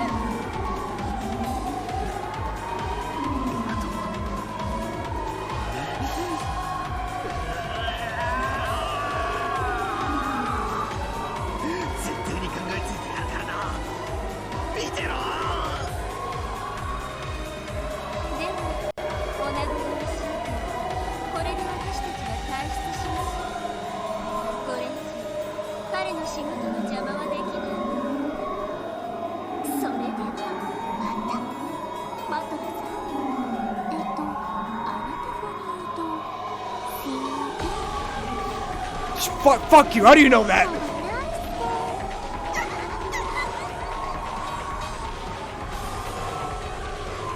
じゃあね、だからしっかりね。バトルさん、絶対諦めないで。必ずトリックは思いつきますから。私も考えて必ず助けに来ますから。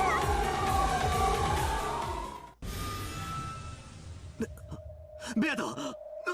And just like that, silence. Before he could finish saying Bito's name, they had all disappeared. They hadn't disappeared in golden spray or turned into butterflies and flown away. Just as though there had never been anyone in this room.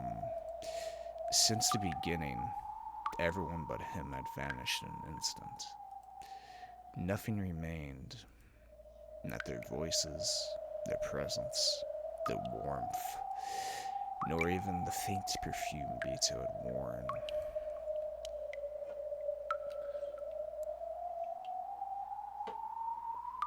The frigid air of the room was wrapped only in the lonely sound of the wind and rain. With that overpowering feeling of isolation, I finally began to realize how horrible a punishment this would be. ふざけやがって。こんな部屋簡単に出られるじゃねえか。 And I guess we go back to the beginning with Erika marrying Bador's corpse. いいか、部屋ってのはな、出たり入ったりができるようになってるんだぜ。それができなかったら部屋とは言わねえんだよ。 How pointless. It's easy to undo the lock and chain from the inside. Damn it. For some reason, I've always been clumsy, and undoing chain locks always gives me trouble. Oh, it's off. How pointless. Look, I can already open the door whenever I want. Hey, what's this cold feeling on my neck? What the hell is this? Why is there suddenly this iron collar around my neck that's attached to a chain? Damn it, who would do something like that? When I reset the chain lock, it disappears. And when I take it off, it appears. The chain's pretty long, so I can make it pretty fall out into the hallway. But it won't let go of the door. Then if I close the door, stand on the outside and stick my hand through the crack, maybe I can figure out how to set the chain.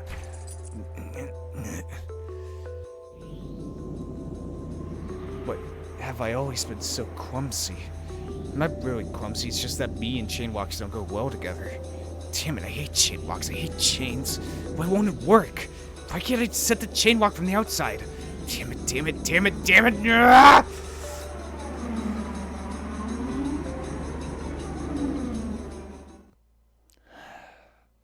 Isolation is one hell of a thing. バトラさん、バトラさん、しっかり、しっかり。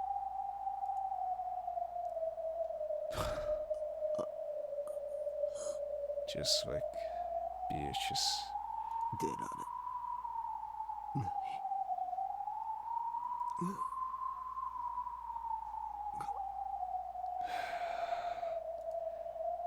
Trapped within his own mind. Bito called out to Bador repeatedly, shaking his shoulders hard, but by now Bador's eyes were blank. The words didn't reach him. Baron Castle and Erika had already left. The game was officially suspended until Bador could think of a new trick. But it was doubtful that it would be resumed even after 1,000 years or more. じゃあ私も行くわ。ごきげんよう、二人とも。ごきげんようじゃありません。すぐにトリックを思いついてゲームを再開しますから。お時間は取らせません。だからまだとどまっていてください。お願いです。同じ言葉を私たちは何人もの魔女に言わせてきたわ。そうして本当にゲームを再開できた魔女は幾人か知らない。私が知る限りそれは私とベルンだけよ。 Wow. どうしてそんな地獄を知っている人がその地獄に人を突き落とすんですか？退屈だから、それだけのために。ええ、そうよ。退屈から逃げるためよ。退屈になるとね、思い出すからよ。あの地獄を。 That hell. そしてね、相手を地獄に落とすことによってね、私は突き落とす側の人間なんだ。だからここは地獄じゃないって実感し続けなきゃ。またあの地獄の恐怖にとらわれれてしまうのよ。あなたたちに向けられた地獄なら必ず彼も抜けられます。私が助け出します。絶対に。絶対に。この絶対の魔女ラムダデルタを前にしてあんたは絶対を誓うの？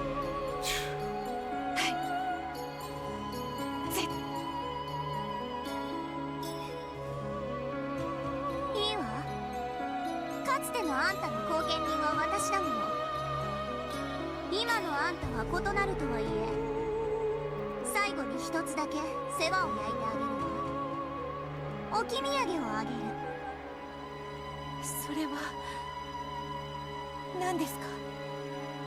希望よ。あんたが絶対を捨てない限り必ず叶うという希望よ。 Hope. いい？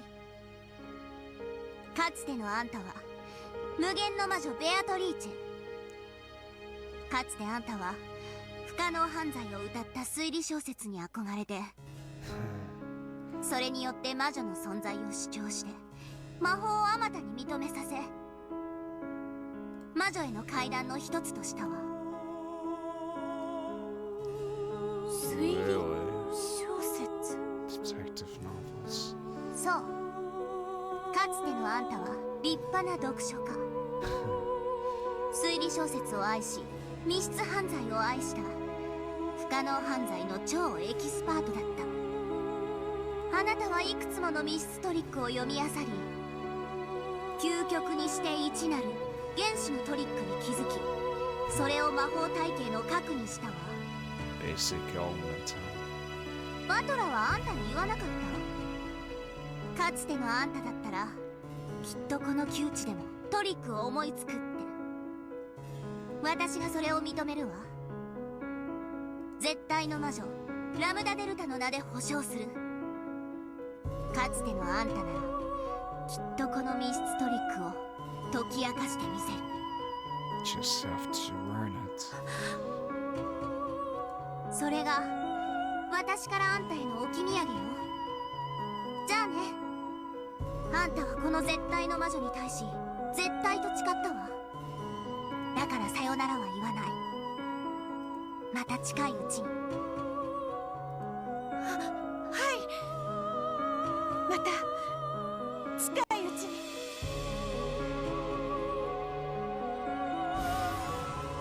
Just like that, she was gone. I've been thinking this for a minute. So, Battleware is the game master, aka the author of this tale.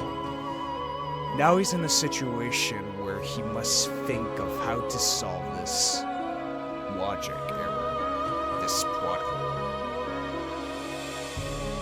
I wonder if this is both like kind of like Ryokushiro 7 putting himself into this a little bit, because he probably had problems with making a mystery such as this, such a complex mystery as this one, that he would sometimes get trapped in his own head. I can expand this scope even further. Creators, TV show producers, directors, authors, writers, artists, painters, sculptors. Doesn't matter what title.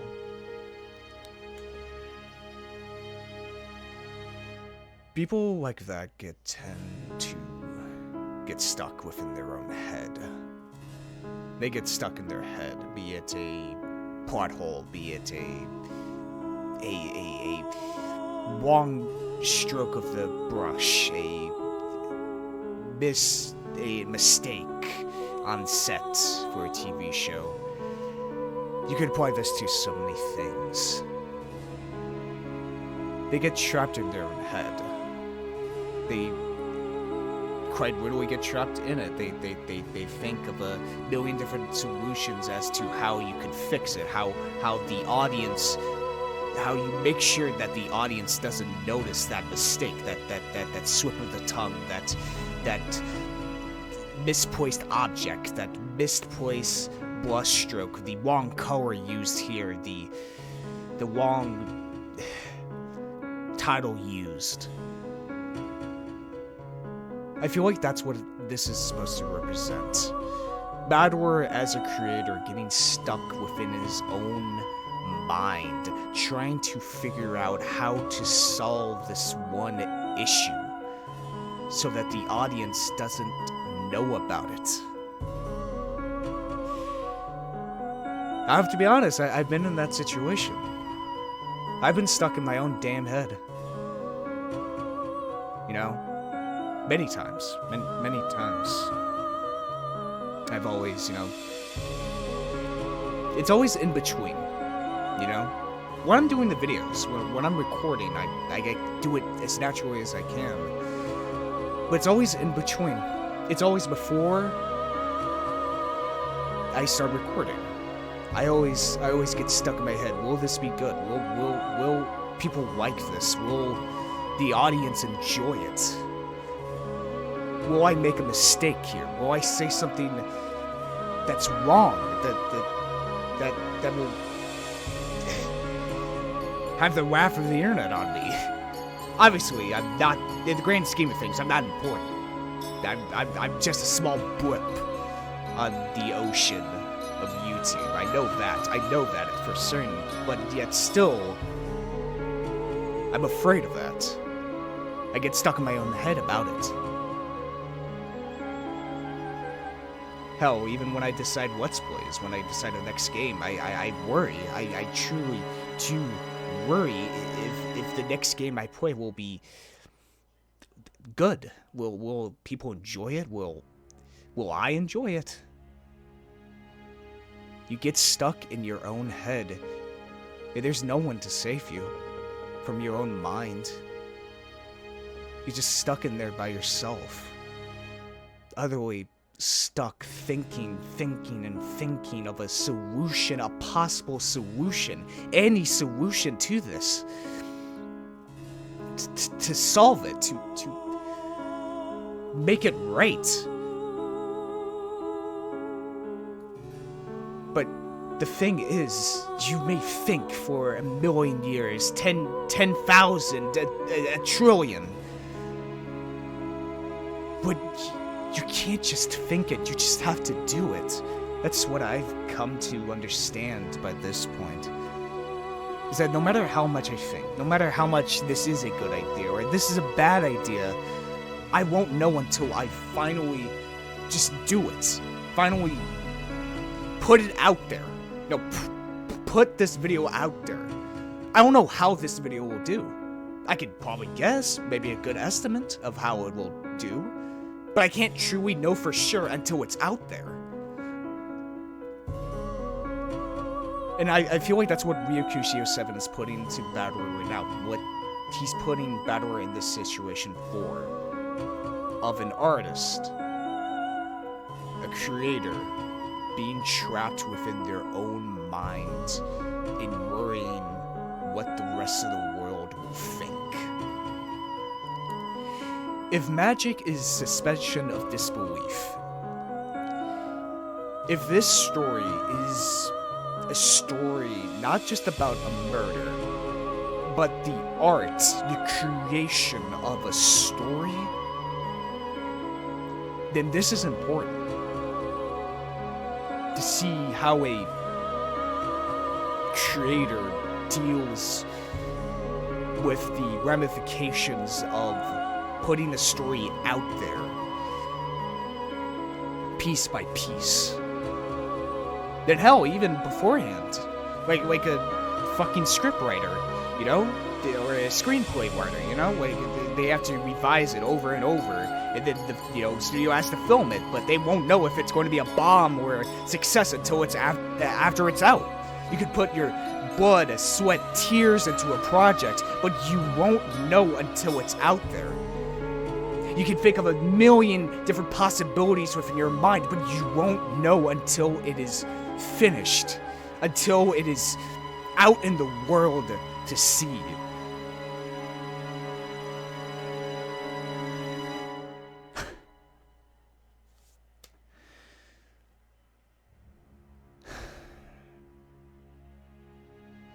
This story it's a lot. I mean, Christ.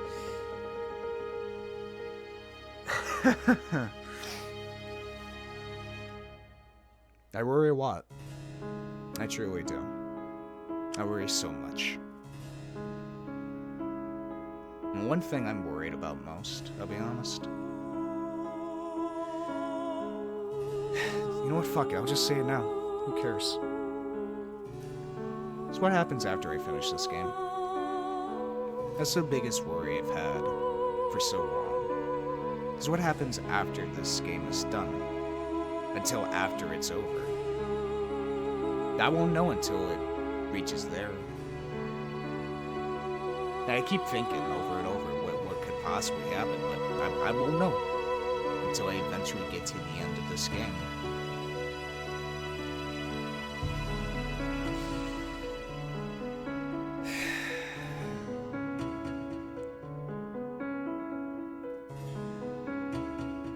God.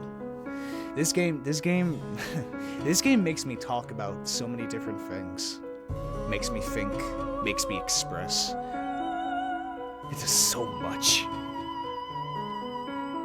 But yeah, that's my thoughts on what this possibly represents. Remember Delta vanished into thin air. Then, in the smoking room of the witch, the two who held the title of Endless Witch were left behind.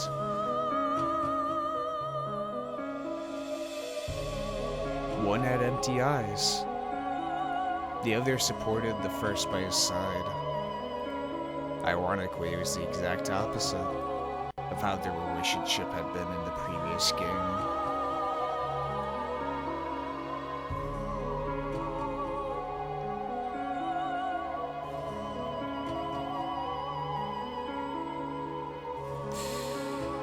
Holy shit.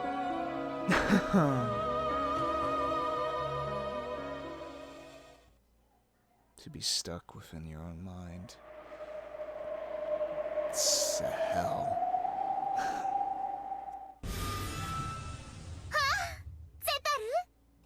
Alright. 何なの？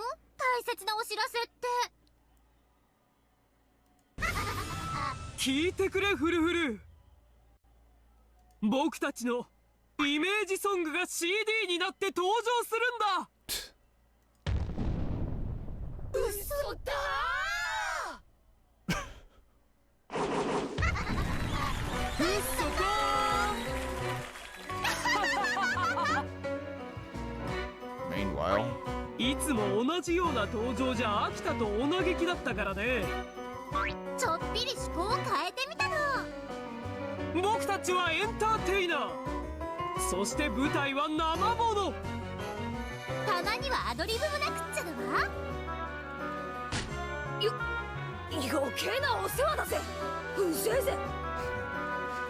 二人とも和ませてくれてありがとう。God, the more and more I think about the meta aspect of like the characters like representing like different types of creators. Erika represents a critic, a detective critic, or you know, an avid fan, right? Lemon Delta and Erika are obviously viewers, as I've discussed numerous times before. Fufir and Zeppa probably just represent comedians, because typically in Japan it's duos. They love duo comedians over in Japan. I don't know, just something to point out. 申し訳ないけど、まだ第二の試練をどうするか僕たちは相談中なんだ。もう少し時間が欲しい。できれば静かな時間をね。申し訳ないねジョージ君。その第2の試練について本当に大切なお知らせがあるんだ。ある人には朗報、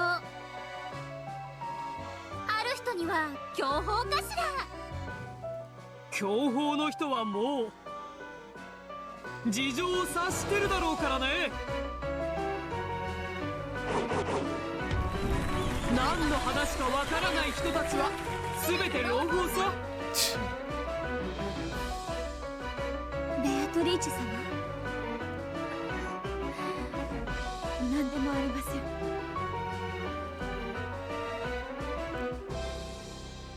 5 people were there. Only Battler was missing. Bito's expression was dark and she kept hanging her head. Everyone realized that something must have happened to Battler. 第2の試練を前にバトラ君がリタイアしたことをお知らせしたい。 Everyone murmured just what had happened. 魔女のゲームは彼を永遠に待ってくれるけど、愛し合う二人は永遠には待てないの。恋はまさにアイスクリーム。甘くとろけるけれど早く食べなければ失われてしまう。彼の復帰を待てるほど僕たちのゲームは気長じゃない。朗報というのはそういう意味か。そりゃライバルが減るのは嬉しいけどよ、他人の不幸に喝采して喜ぶと思ったら大間違いだぞ。一番強敵だと思ってたバトラー。理由は聞かないよ。視界の悪魔たちがそういうならそういうことなんだ。ではベアトリーチェ様はどうなるのですか。私はもう試練の資格を失うそうです。これは愛し合う二人の絆を確かめ合う試練だからね。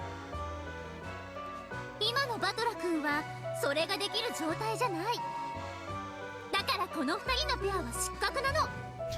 本当にお気の毒。 Damn. しかし彼女もこの三つどもえの愛の試練の参加者の一人さ。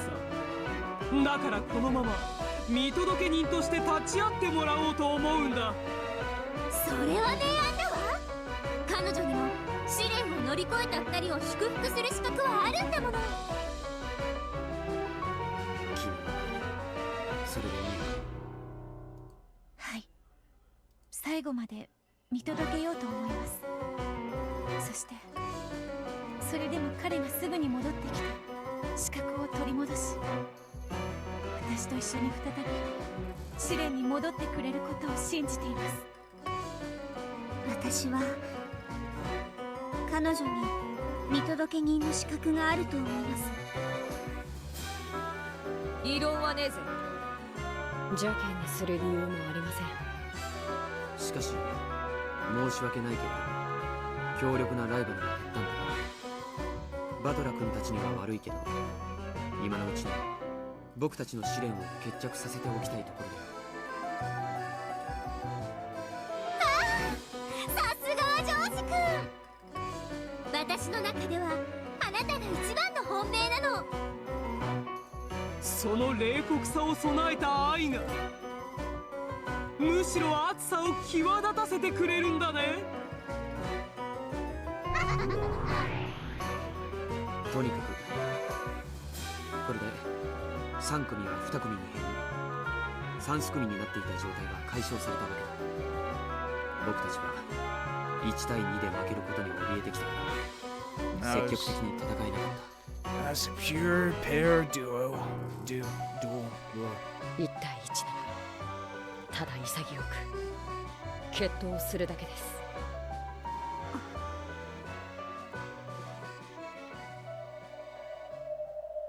結局最初からそうするべきだったって単純な結論になるわけだな。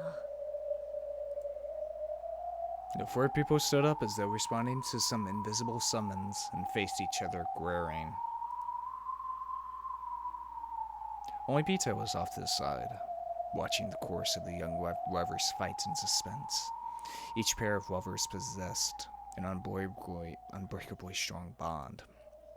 Then isn't that enough? Their love is already real. There's no need to test it.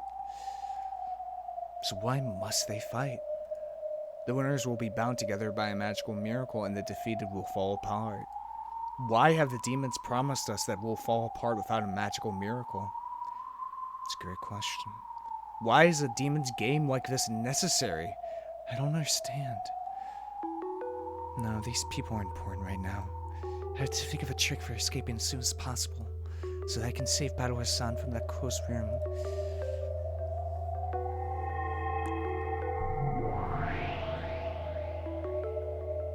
バトラの話を聞いた。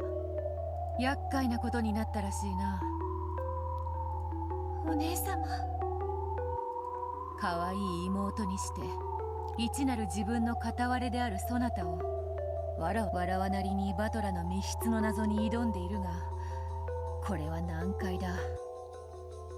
まるでただの鎖を知恵の輪だと偽られているかのようにさえ感ずる。ラムダデルタさんに言われました。かつてのベアトリーチェなら絶対に解けるトリックだって。お姉様にはわからないんですか？そのかつてのベアトリーチェという存在はわらわたちが一つの姿となった完成された姿のことだ。わらわとてその身の一部分に過ぎぬ。解ける道理はない。In other words, no matter how much we think in our incomplete forms, we won't be able to understand.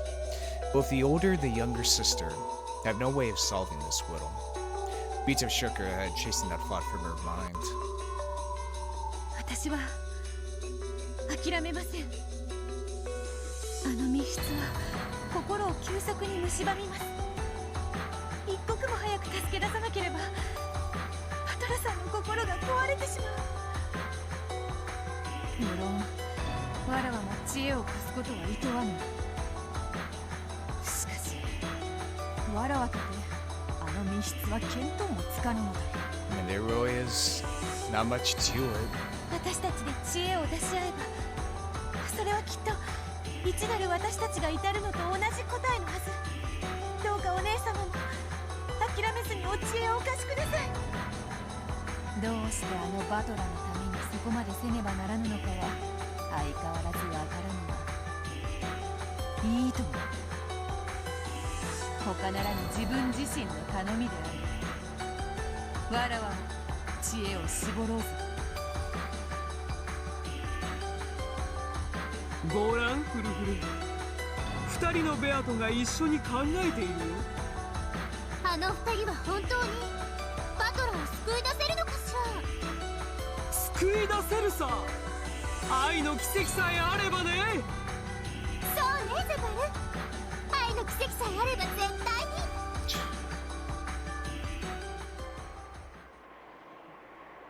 に。ねえフルフル、僕たちがあの密室を解くヒントを与えてるって気づくと思う？ Oh.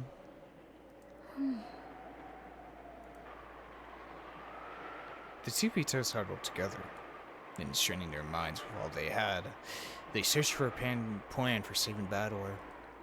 It was as though they couldn't even see the four people glaring at each other in solemn way, discussing the manner of the duel. 気づくわ。愛があれば絶対に。 They have love. They were the demons of love. Love is the single element, the source of all miracles. Could a miracle of love provide an answer for a closed room trick?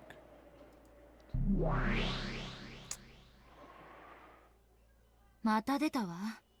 愛がなければ見えない。 Without love, it cannot be seen. そのキャッチコピーが概念的なものとしては通用するのも理解するわ。でも密室トリックは情愛のかけらの一切混じらない純粋かつ冷酷な算数パズルよ。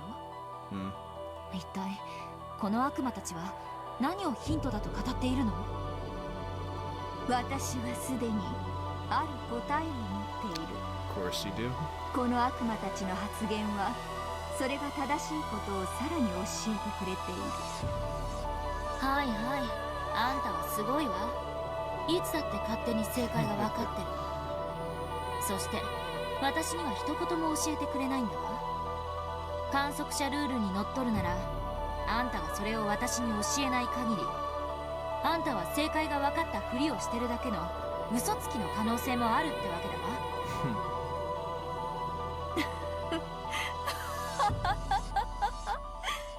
やはり口の悪い巫女は良い。良いぞ人の子よ。私にとっては巫女の皮肉や雑言は神楽と同じ。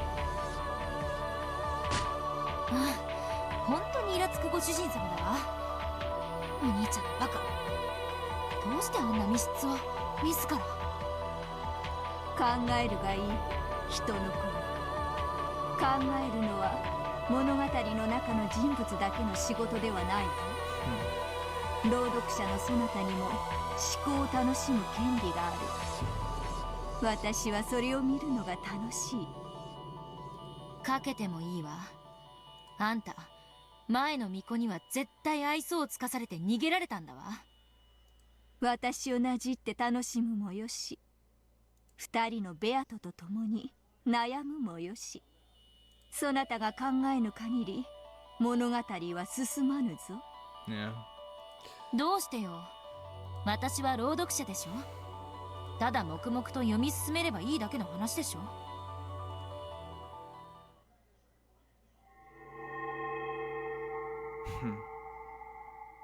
いいえ、考えてほしいのです。読み手のあなたにも。To think indeed. なるほど。あんたつくづく嫌な作家ね。Of course, Angie hadn't reached the end of the manuscript she was reading. However, it would end with just a few pages more. Damn, okay, we're getting close, huh? What about the rest of the tale? It should continue much further than this. There should be many more pages remaining. Those were inside a different brown envelope, which was in Hachicho's hand. With a grin on her face, Hachicho waved the thick brown envelope about. If you want to read more, do what I tell you. Cool. God damn it. これはお嬢が一本取られましたぜ。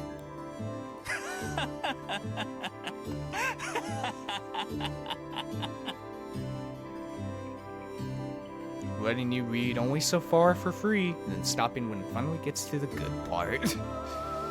Amakusa couldn't stop laughing at this evil business practice.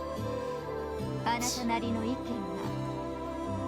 推理が欲しいので Of course. す。それを先に私に話してくれたら、この続きの原稿をお渡ししましょう。バカにしてるわ。こんなふざけた真似をされてまであんたの言いなりになると思う？お嬢、まあまあまあまあ、落ち着いて。俺も先が読みたいですから頭を冷やしてくださいって。八条先生、原稿の続きですが、密室トリックの答えやいろんな謎の真相も書かれているんですよね。もちろん。もっとも何も考えぬ思考なき者が読んでもわかるようには書いてありませんが。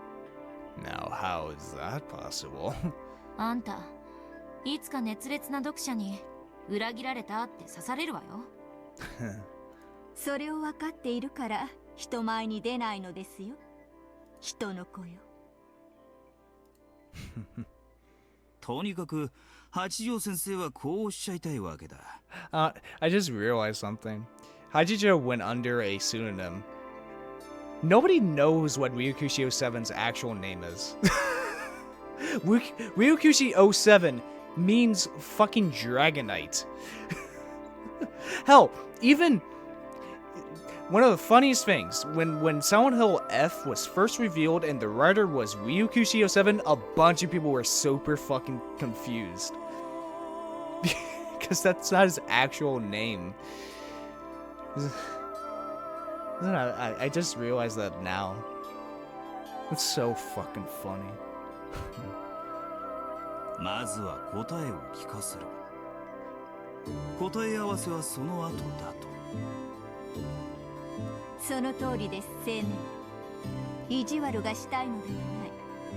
本当の意味で物語の結末をしっかりと理解してほしいから尋ねているのです。天草、あんたすっかり楽しんでるでしょ。ああ、そういえばあんたはテレビのクイズ番組とかめちゃくちゃ大真面目に挑戦してたもんね。なるほど、人生をあんたの方が私より数段楽しんでるみたいだわ。さあ、バトラを密室から出す奇跡のトリックをどうかあなたも考えてください。 Trick, huh? Everyone's dead. Windows are closed. There's nowhere to hide.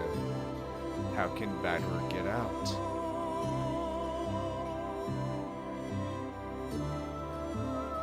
How can Badwer get out?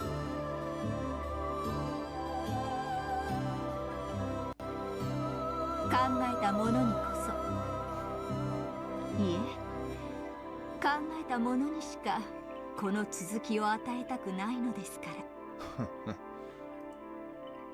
To those who have thought, indeed. I'm gonna have to type a 500-word essay. Imagine. Get past. Meanwhile, in the Witch's Cathedral, how would Badwer get out?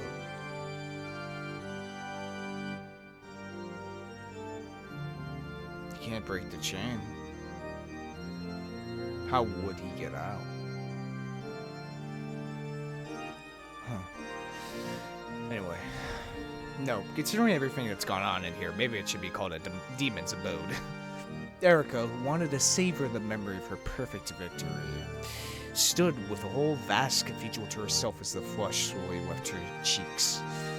Then, though she thought herself alone in that balcony, she saw a shadow. It was Rama Delta. ラムダデルタ卿でしたか。こんなところにお一人でいらっしゃるとはお珍しいです。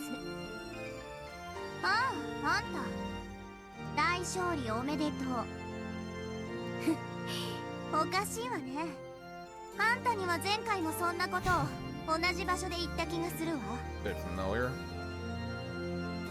That wasn't exactly a compliment. However, Erika was in such a good mood that even those words sounded like one. さっきちらりと聞こえてしまったのですが。何？ラムダデルタ卿もかつてどこかの大魔女のゲーム版で駒ともてあそばれ無限地獄に閉じ込められた経験がおありとか。Erika had a crude, triumphant look on her face, as though she managed to pry into some embarrassing memory from the other's past. However, Rama Delta didn't look in the least bit flustered. Instead, gazed down from the balcony in silence. あるわ。私は何年閉じ込められたかしら。ベルンみたいに私も律儀に数えていればよかったかしら。Indeed. うん。多分数えなくて正解だったわ。How long was it? Probably 120 hours? The year? 数えてしまったからベルンは壊れてしまったのよ。我が主もロジックエラーの地獄に落ちたことがあるというのですか。あるわ。ロジックエラーを起こしたのはあの子ではないけれど。主がゲームマスターではない。 She was not. そうよ。当時あの子はまだ自覚さえしていない小さな駒だったわ。 Over the sky. ロジックエラーを起こしたのはベルンの主であるゲームマスターだった。 This sounds so familiar. Over the sky. Was this in Higurashi or am I insane? 我が主も魔女の駒だったのですか。ええ。あの子の主。これがまたひどいやつだよね。自分で作ったゲームのはずなのに途中でゴールがわからなくなっちゃって、スタートとゴールがつながった。ドーナツみたいな壊れたすごろくを作ってしまったのよ。ゴールをなくしたとは。ドーナツ。ロジックエラーってことね。どうやれば自分の望むゴールにたどり着けるか。そいつは自分のすごろくを、ロジックを描けなかった。だからいつまでもすごろくは壊れたままでゴールがなかった。That is true. No goal at all. ならば自分一人で静かにそれを悩んで考え出せばいいのに。そいつはあろうことか、その考えることさえ駒であるベルンに任せっきりにしたのよ。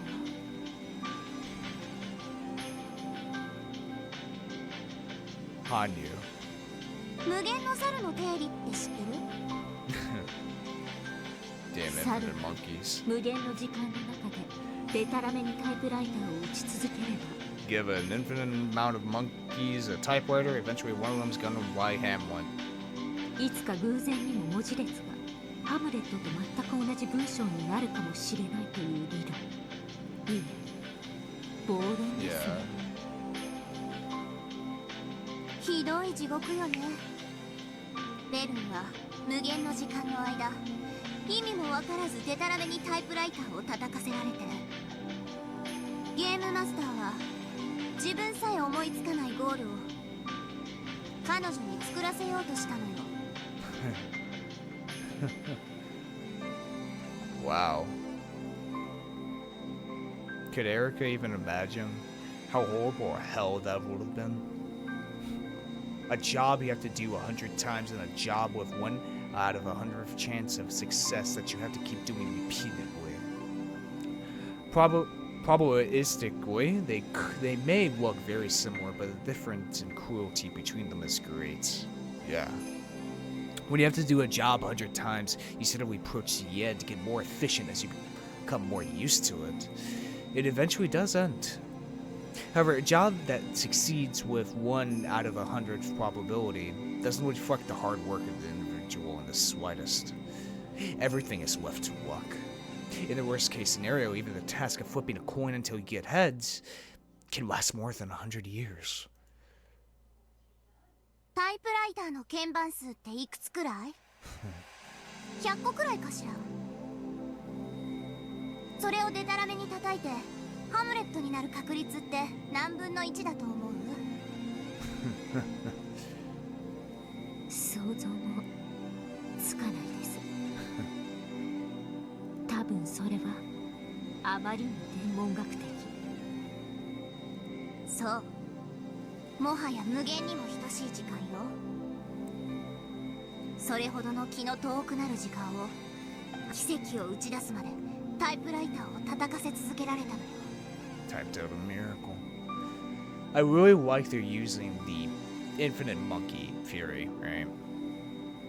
And typewriters specifically.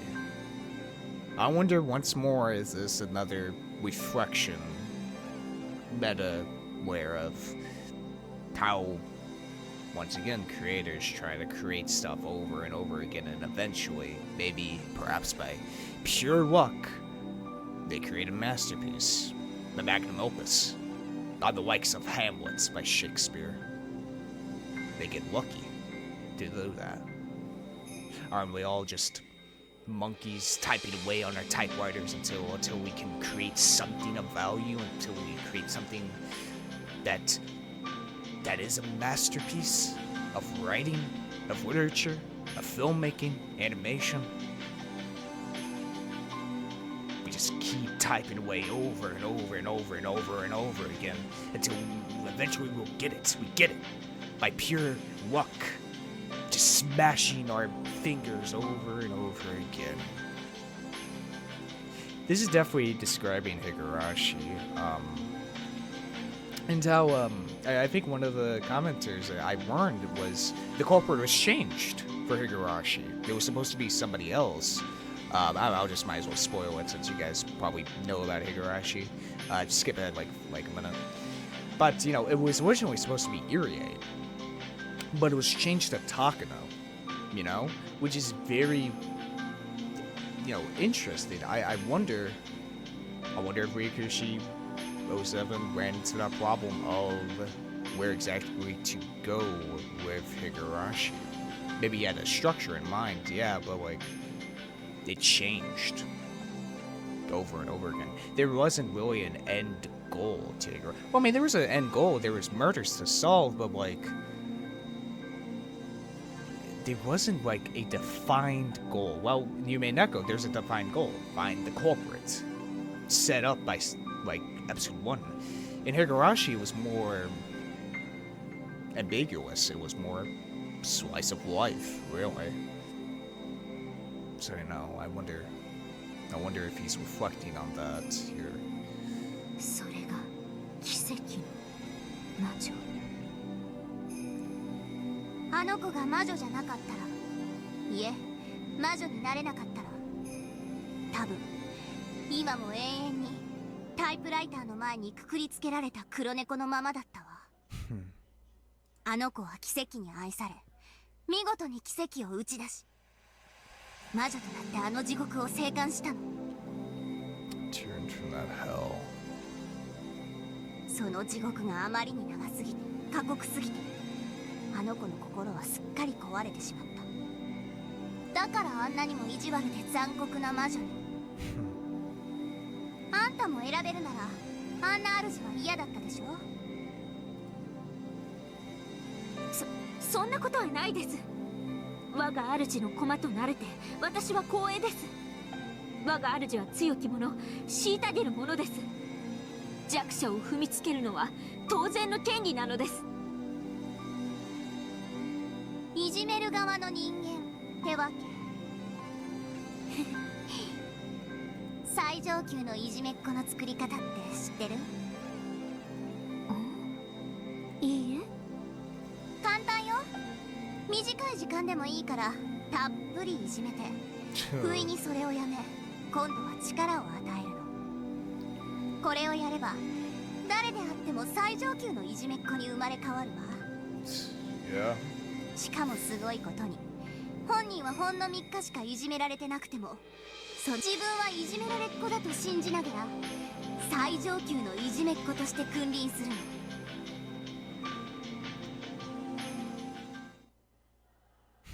それが我が主と何か？あんたにベルンのことは何も分かってないわ。だから私はね、ベルンがどんなに冷酷で残忍で最悪なゲロカスであっても、私だけはあの子の本当の姿を知っててあげたいの。そして私もね、私の本当の姿を理解してくれるのは地獄の生還者であるあの子だけだと思ってるのよ。あんたは私とベルンの仲を嫉妬してるみたいだけど、諦めなさい。あんたがくぐってきたと思ってる地獄なんて、私たちが這い出してきた地獄では瞬き一つ程度のもんなんだから。 This time, Erika is probably the one being mocked. The discouraged expression on her face could really show that she couldn't accept one of Delta's words. お言葉ですが、地獄は長さではなく深さだと考えてます。ふーん、言うじゃない、真実の魔女エリカ。ラムダデルタ教の潜られた地獄を私は存じません。そして私が地獄にいた時間などきっと瞬き一つ分程度でしょう。しかしその深みでは私は何ら劣ることはないと思っています。あんたの戦勝祝いも兼ねて反論しないで聞いてあげるわ。私に言わせれば、我が主の落ちた奇跡があれば抜けられる地獄も存じ上げませんが、絶対の意志があれば抜けられるラムダデルタ教の地獄も、どちらも抜けられるようにできている程度の地獄です。へえ、言うじゃない。私は真実の魔女です。私の潜った地獄にはただ真実がありました。真実という冷酷な現実の前には一切の意志も、そして奇跡さえも介在できません。私はその真実を踏み越えてここへ至ったのです。この真実に耐えるという力において私ありま真実に耐える力って何よ。せん。わからぬ者にはわかりません。それを静止できなかったからこそ、あなたたちは真実の魔女足りえないのではありませんか？ The truth and the whole truth.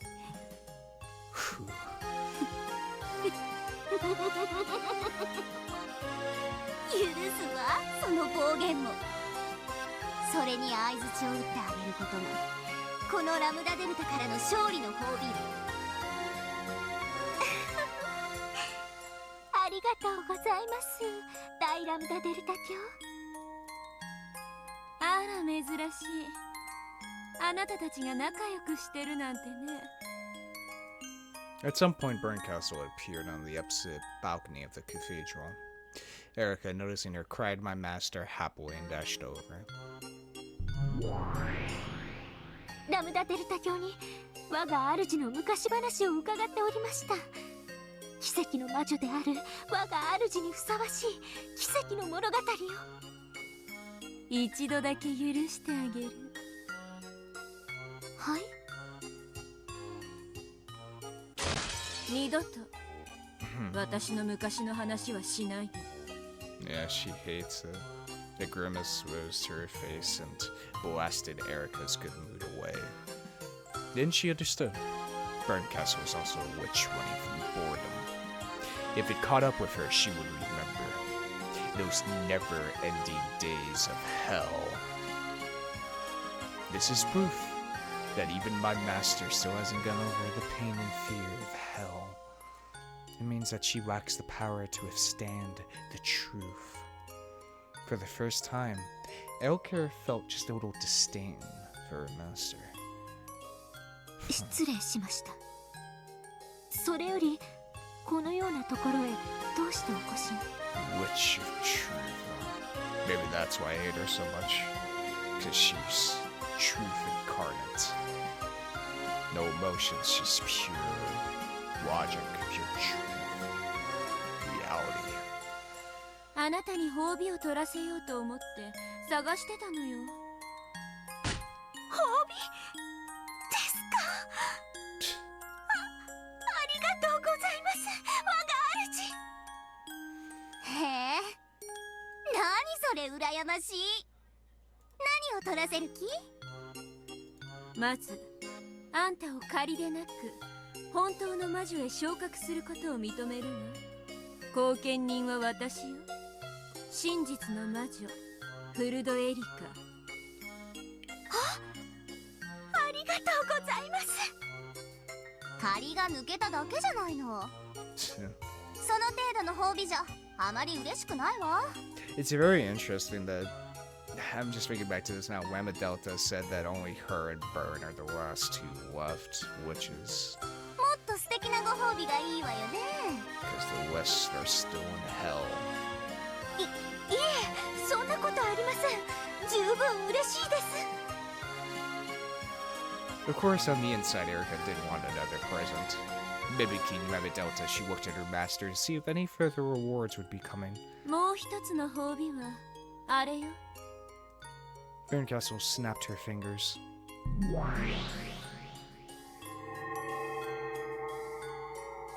Oh boy. As she did, a crowd of gold butterflies gathered. It summoned a battle horse sitting on a throne at the center of the cathedral. The horse's eyes were blank, He was still a shell of himself, his heart trapped in the closed room that he would never be able to escape from. あの男をエリカに褒美として与えるわ。 Here we go. バトラーを褒美に？へえ、なるほどね。エリカにこのゲーム版の領地を全て相続しようって言ってくれてるのよ。そういうこと。バトラの指をご覧なさい。領主の証である片翼のわしの指輪をつけているわ。The one winged あれをあなたのものにすると、あなたは正式にここの領主となる。私に嘱託されるんじゃない。名実ともにあなたの領地となるわ。 Wow. その指輪をバトラの指から抜き取れと？バカね。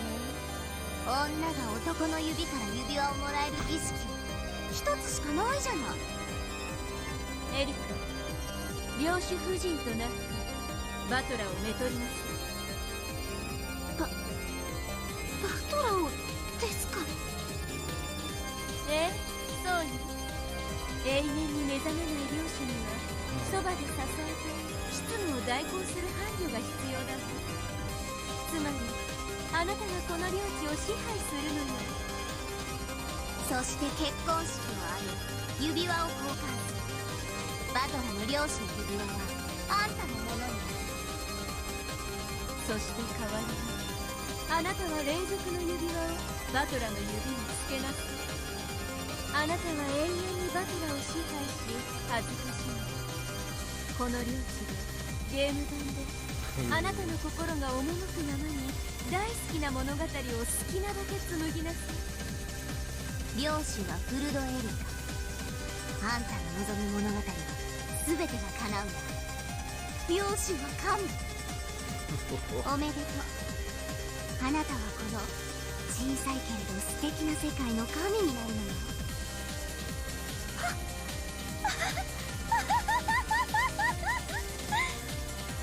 それは本当ですか？私がこの世界の神に？それが私があなたに最後に与える褒美。 It's one hell of a reward. バトラの指輪を得てあなたは自らの世界を作り出す。その時あなたはもう私の駒じゃない。一人の立派なそして素敵な魔女だわ。おめでとうエリカ卿。そしていつかかつてベアトがそうしたようにまた訪れる私に歓待しなさい。はい、我が主。これほどの栄誉はありません。そして気に入りました、バトラとの結婚。思えばこれほどの暴虐はないわけです。何しろあのベアトリーチェはバトラに尽くしたい、好かれたいという感情から生まれたらしいじゃないですか。そんな魔女が生み出した世界で私がバトラを Jesus. めとる、汚す、恥ずかしめる。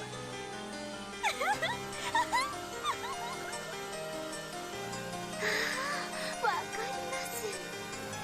恋焦がれる人を奪われる苦しみ、よーくわかります。 Of course. As Delta said, once you give power to a person that's been bullied, they become 私はついにそれを与える側に回れたのですね。光栄です。これほどの栄誉はありません。 Indeed. 気に入ってくれてよかったわ。あなたが世界で一番喜ぶ褒美だと私は知っていたんだから。ありがとうございます。ありがとうございます。我が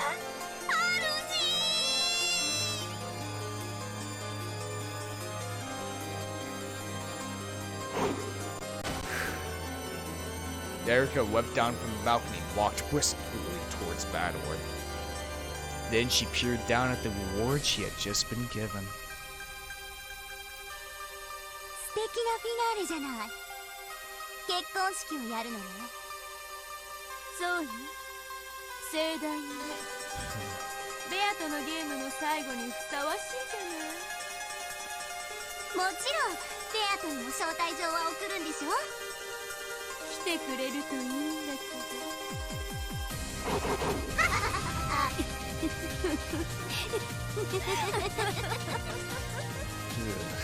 さあ、忙しくなるわね。式の準備に段取り、招待状。ウェディングドレスにケーキもね。披露宴の準備もしなくっちゃ。The two witches disappeared, cackling. Only the two who were to be wed remained in the cathedral.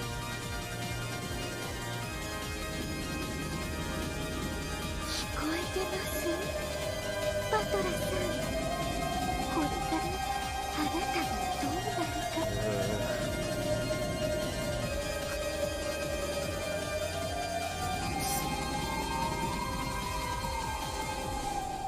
Rador's consciousness wasn't completely gone. It was very distant, but he was faintly tethered to reality. And that was what made it cool. It was cool as though the spider called Erika wrapped Battler up and was eating him while he was still conscious. No, she might have been like certain kinds of wasp.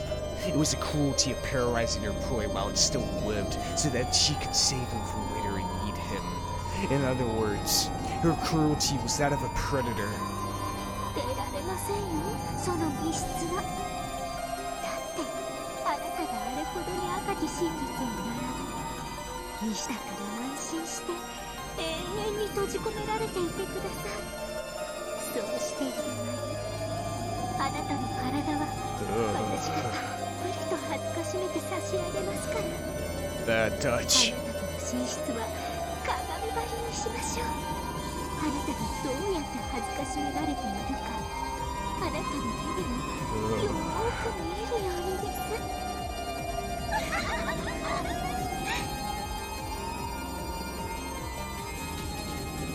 そしてその部屋には天井に鳥かごを吊るしましょう。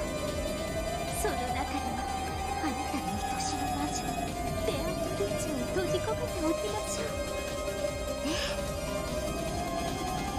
素敵でしょう。 God, Erika. わかるわ。こちら側は何？神なのかしら。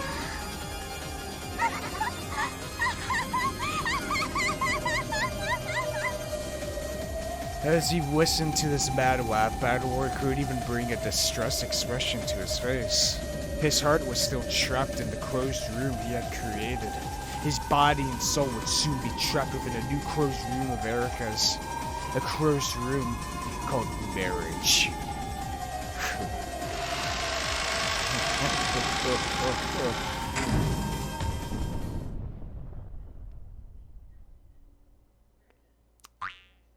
Yeah, 聞いたかいフルフル。聞いたわゼパル。バトラ卿とエリカ卿が結婚式ですって。 Their words were so similar to their usual shtick that Bito had to ask them to repeat it again. どういう Oh こ boy. とですか？ご存知の通り、ここの領主様はお心を塞がれてしまって物も言えない。美しきエリカ卿がその妻となられて執務を支えられることになったんですって。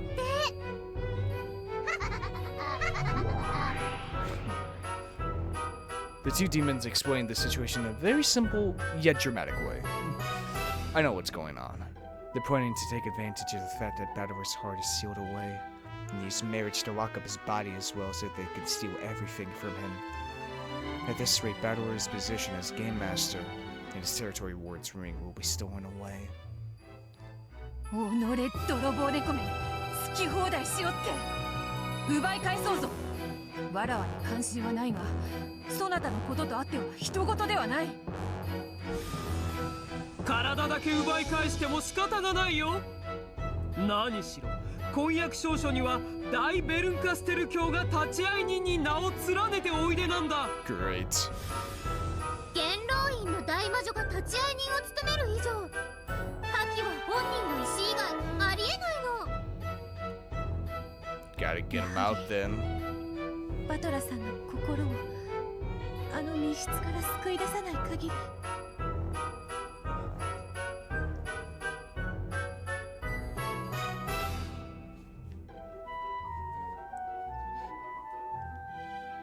助けることはできないのですね。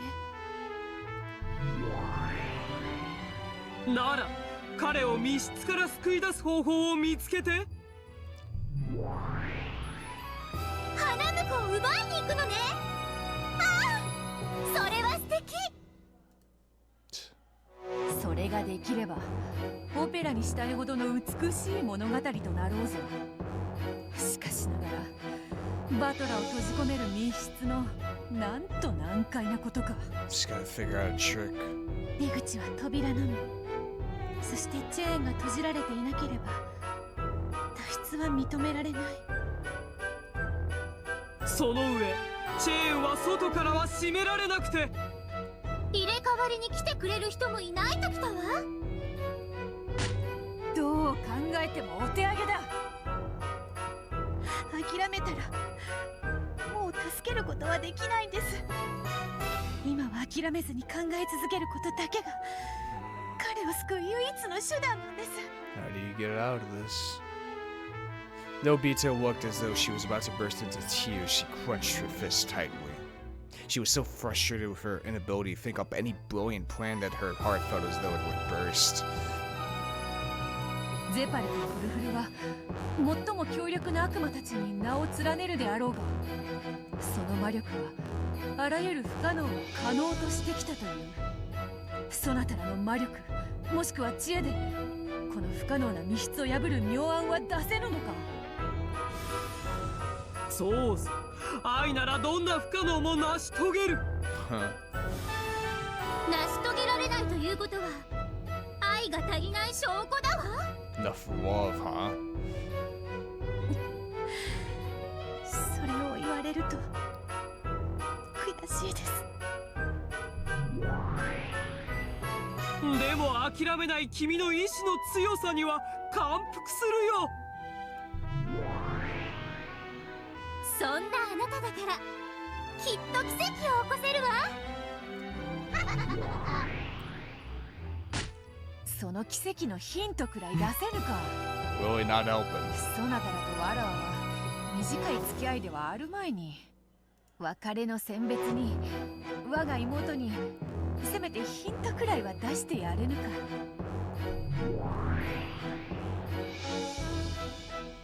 ヒントなら僕たちはいつだって与えてる。愛がなければ。 Yep. 見えない。 They cannot be seen, huh? 見えぬから見せろというのに。 Wait, they cannot be seen? What do you mean, they? こやつらはいつもこういう調子でな。 They cannot be seen? It's always, without love, it cannot be seen. Like an object. They refers to a person. 退屈はせぬが、こういう時には腹立たしい。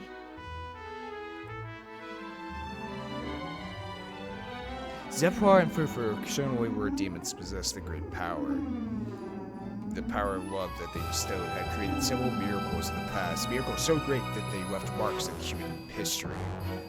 However, those miracles were never given easily. They would give trials, tell riddles, and sometimes help the truth be realized, so that those who desired power could create that power themselves.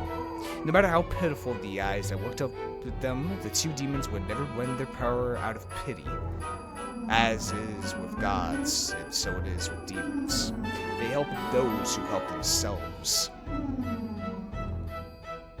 分かっています。自分で考えますから。必ず。They. 見よ悪魔ども、この今時純情な娘を。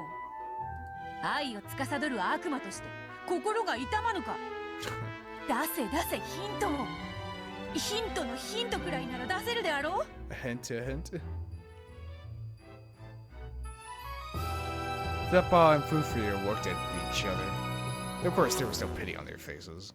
However, it could be seen that though they did find the problem amusing, they were considering what they should do next. どうするフルフル。ヒントのヒントならいいかしら。ああ、それで構わんから一つドーンと頼む。よし、それではゼパルとフルフルから A hint to a hint, huh? 愛のヒントのヒントをプレゼント。お願いします。 That is... 答えが見えないのは愛が足りないから。 God damn it! だからそういうヒントではなくて。もしも足りないのなら満ち溢れた恋人たちを観察してはどうだろう。そうね、幸いなことにここには2組も愛し合う者たちがいる。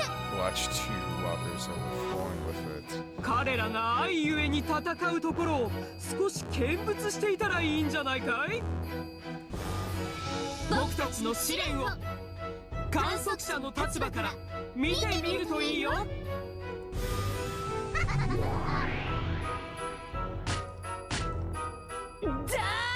らそういうヒントではないというに。 Without love, it cannot be seen. Bito the Elder yelled at them, asking for a more tangible hint. However, Zeppa and Fufia just giggled and ran about like rats.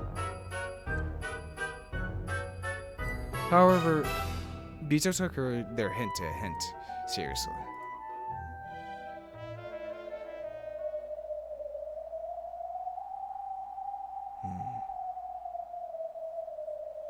Now that the Betos were out of it, the second trial was between George and Shannon on one side and Jessica and Kim on the other. To tear apart the two are close. In other words, defeat one of the members on the opposing team. They were allowed to use any method they wanted. It could be a duel, or it could be rock, paper, scissors. The four of them had alternated between speaking together then splitting up and discussing things amongst their teams, and had apparently finally reached a decision.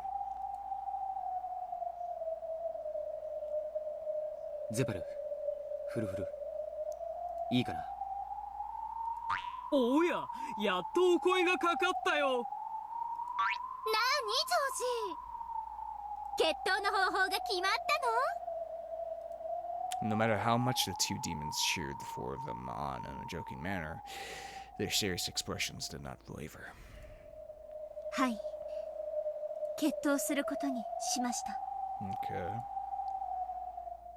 決闘は僕とシャノンの2人が戦います。 Of course. それは意外だね。1対1の決闘ならてっきり。ジョージとジェシカが戦うものとばかり思っていたわ。2人がどうしても自分たちで決着したいって聞かねえんだ。僕も男として見守ることしかできないのが悔しい。しかしシャノンの決意は揺るがない。だから僕らはそれを尊重して信じるしかない。 Pair of lovers. カノン君、僕を信じてくれてありがとうございます。もし直接戦わなければならない日があったならそうするべきだとずっと思ってきたことなんです。そしてそれが今日なのだと私たちは理解しました。もちろん避けることのできた日かもしれません。しかしその日は訪れました。 One day we would have to fight. That's interesting. だから僕たちは逃げない。そうだな、私も逃げないからここにいる。同じだよ。シャノンを信じた。だからもう僕から何も言うことはない。そしてたとえシャノンが戦う決闘であっても僕たちの力は一つだ。だからこれは共闘なんだ。はい、そうです。私は私たちを代表するだけなんです。愛する者たちの決めたことなら。悪魔とて口を挟めはしないわ。さて君たちの決闘だけれどどうやって決着をつけるつもりだい？ 10 paces. まさか本当に決闘でいいのかしら。 At once, both Shannon and Ken nodded, of course. 決闘の方法は？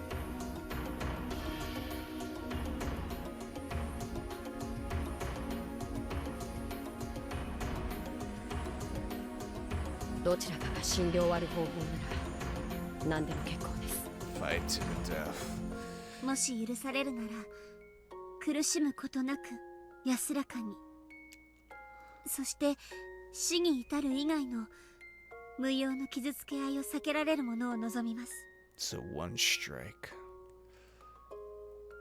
ゼパル、私たちはこの高潔なる決闘の正しい立ち会い人になるべきだわ。そうだね。分かったよ二人とも。君たちの高潔な意志を尊重できる高潔なる決闘を僕らは提案する。When Zephyrhawk clapped loudly, a case with an old design appeared in the air and ran between Shannon and Cannon. Fairhair nodded at them, urging them to open it. Cannon crouched down and opened the case. There were some antiques inside.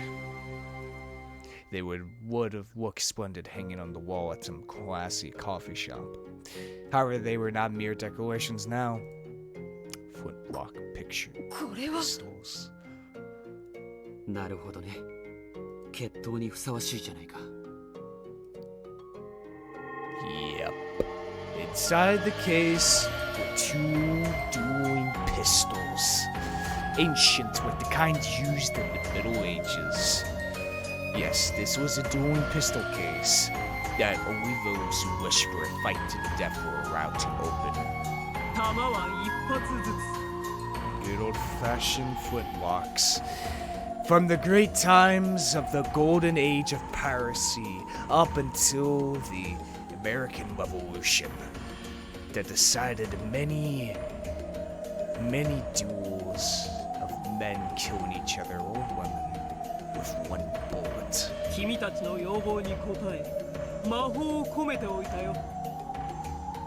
体のどこに当たろうとも痛みなく、そして必ず死に至らせる魔法の玉。 Oh, that's nice. ありがとうございます。最高の慈悲です。二人が共に弾を外した時は本来なら引き分け。でも僕たちの試練はそれを許さない。二人が共に弾を外したなら仕切り直して再び弾を与えるわ。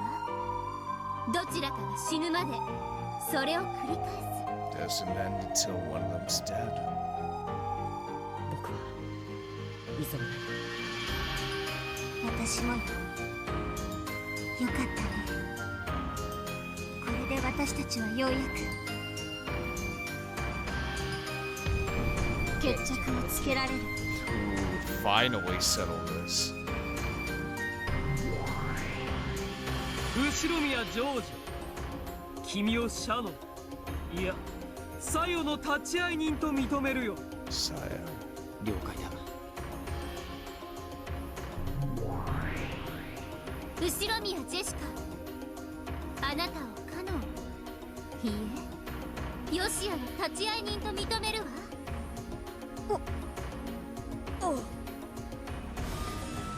僕たちは決闘責任者。この決闘を必ず決着させるまで責任を持つ。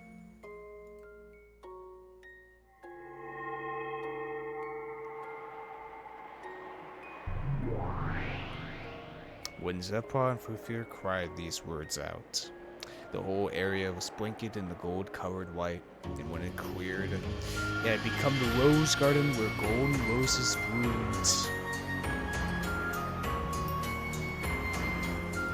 恋をめぐっての決闘とはな。 A tale as old as time. 古風なやつらだ。わらわも1000年の中で何度かピストルの決闘を見てきたが、このような決闘は初めて見た。悪魔が立ち会いにするから。違う。普通恋の決闘とは一人が巡って二人の恋する者が戦うと決まっておる。 This is a duel over which love will proceed. しかし彼らは恋する二人が恋する二人と戦おうとしている。これはとても珍妙だ。 It's the biggest question, why must they fight, these pair of lovers? それはきっと魔法の奇跡が欲しいからです。私たちは魔法の奇跡がもらえないと恋など。 Without a miracle. 宇宙を作るために最小人数は何人か知ってる？ Create the universe. いえ、知りません。 Two.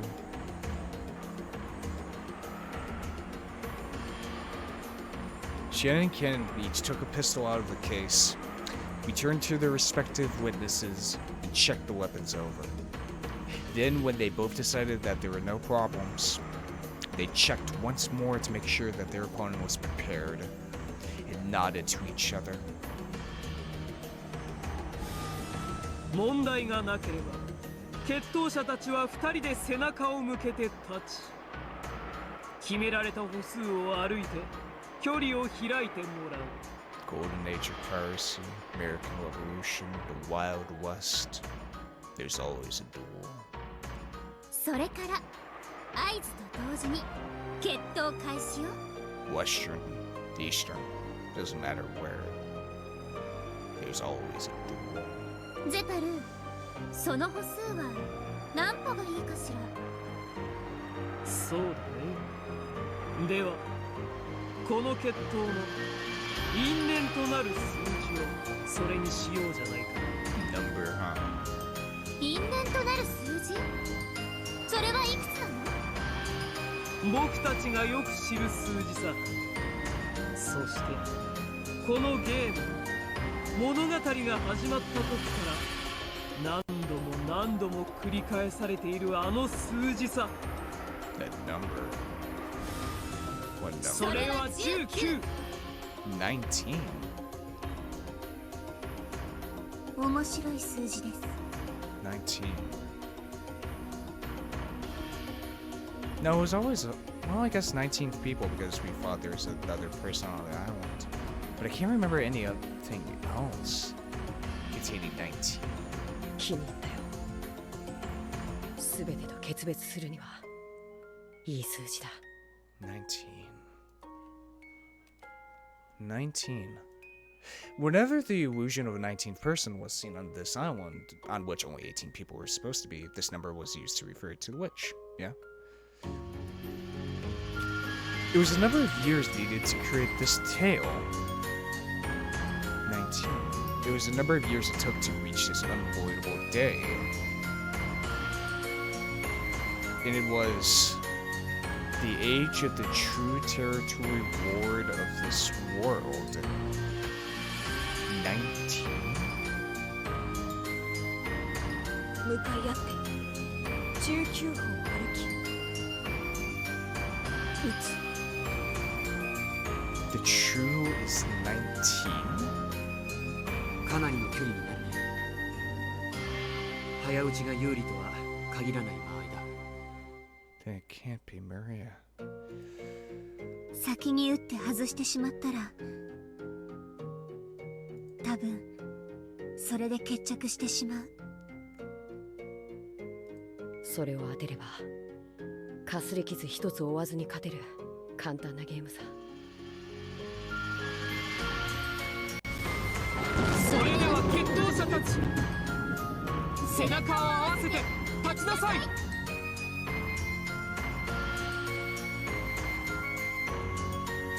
Jin and Ken slowly walk towards each other, facing each other. George is 20. Jessica is 18. Bador would be... Well, if George is 21, Bador would be 20.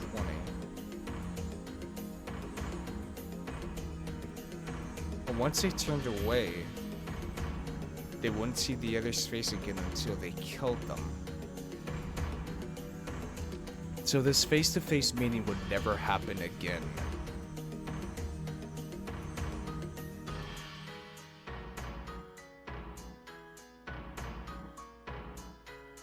今までありがとう。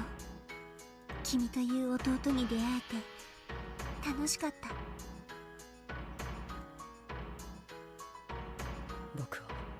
僕であらせてくれてありがとう。灰色の世界に彩りを見せてくれてありがとう。 Is it really Shannon?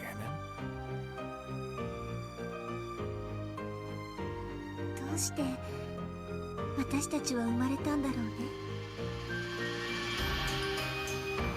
生まれた時すぐに死ねればよかった。 Jeez. お父さんの罪だね。 Father. そうさ。だからあいつも死ね。みんな死ね。 Let them all die. みんな死ぬよ。もうすぐね。そしてすぐにみんな蘇って会えるよ。もう私たちはカゴの中の小鳥じゃない。僕たちはようやくカゴを出てそれぞれの世界へ羽ばたけるんだ。 Separate worlds. 君ともっと早くこうして決闘をすればよかったね。それがきっと今日なのさ。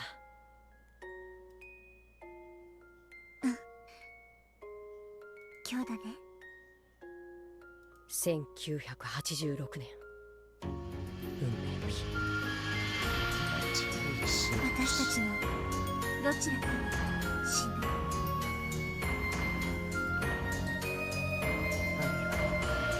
同時に打ち合って二人同時。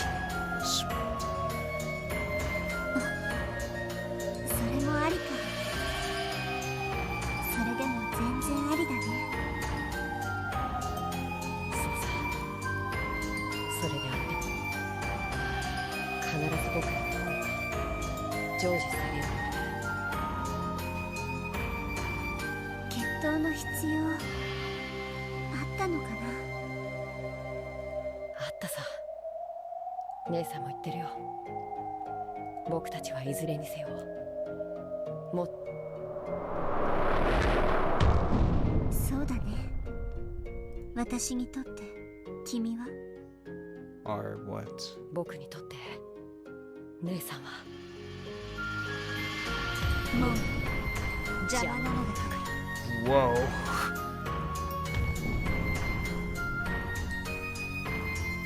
For the first time, the intent to kill flashed through the eyes of both. Why must one of them die? Why? Why? For what reason? Why must such a day come for this pair that seems so much like siblings, connected by a bond different from love? It was a great mystery. As great a mystery as the question of how this could be the key towards unlocking Battle-San's closed room. If I watched over this duel instead of running away, will I find the key to solving that closed room? I will, right? Zappa-san, Fufir-san.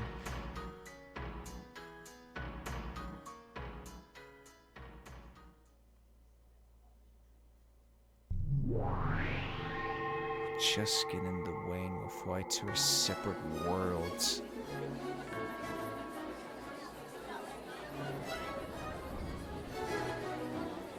What chapter is this? 16. Oh damn, this is a good track.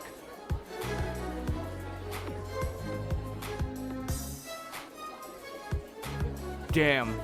Damn, we're getting really close to something. Like, we're getting really close to something. Fuck it. I'll stop right here. But I need to rewatch that scene. Gene Shannon Cannon. But you're just in the way. This fated day has finally come. One of us will have to die on that fateful day, October 5th, 1986. 19, the true age of the Territory Ward, aka the culprit. 19. What if it is Shannon?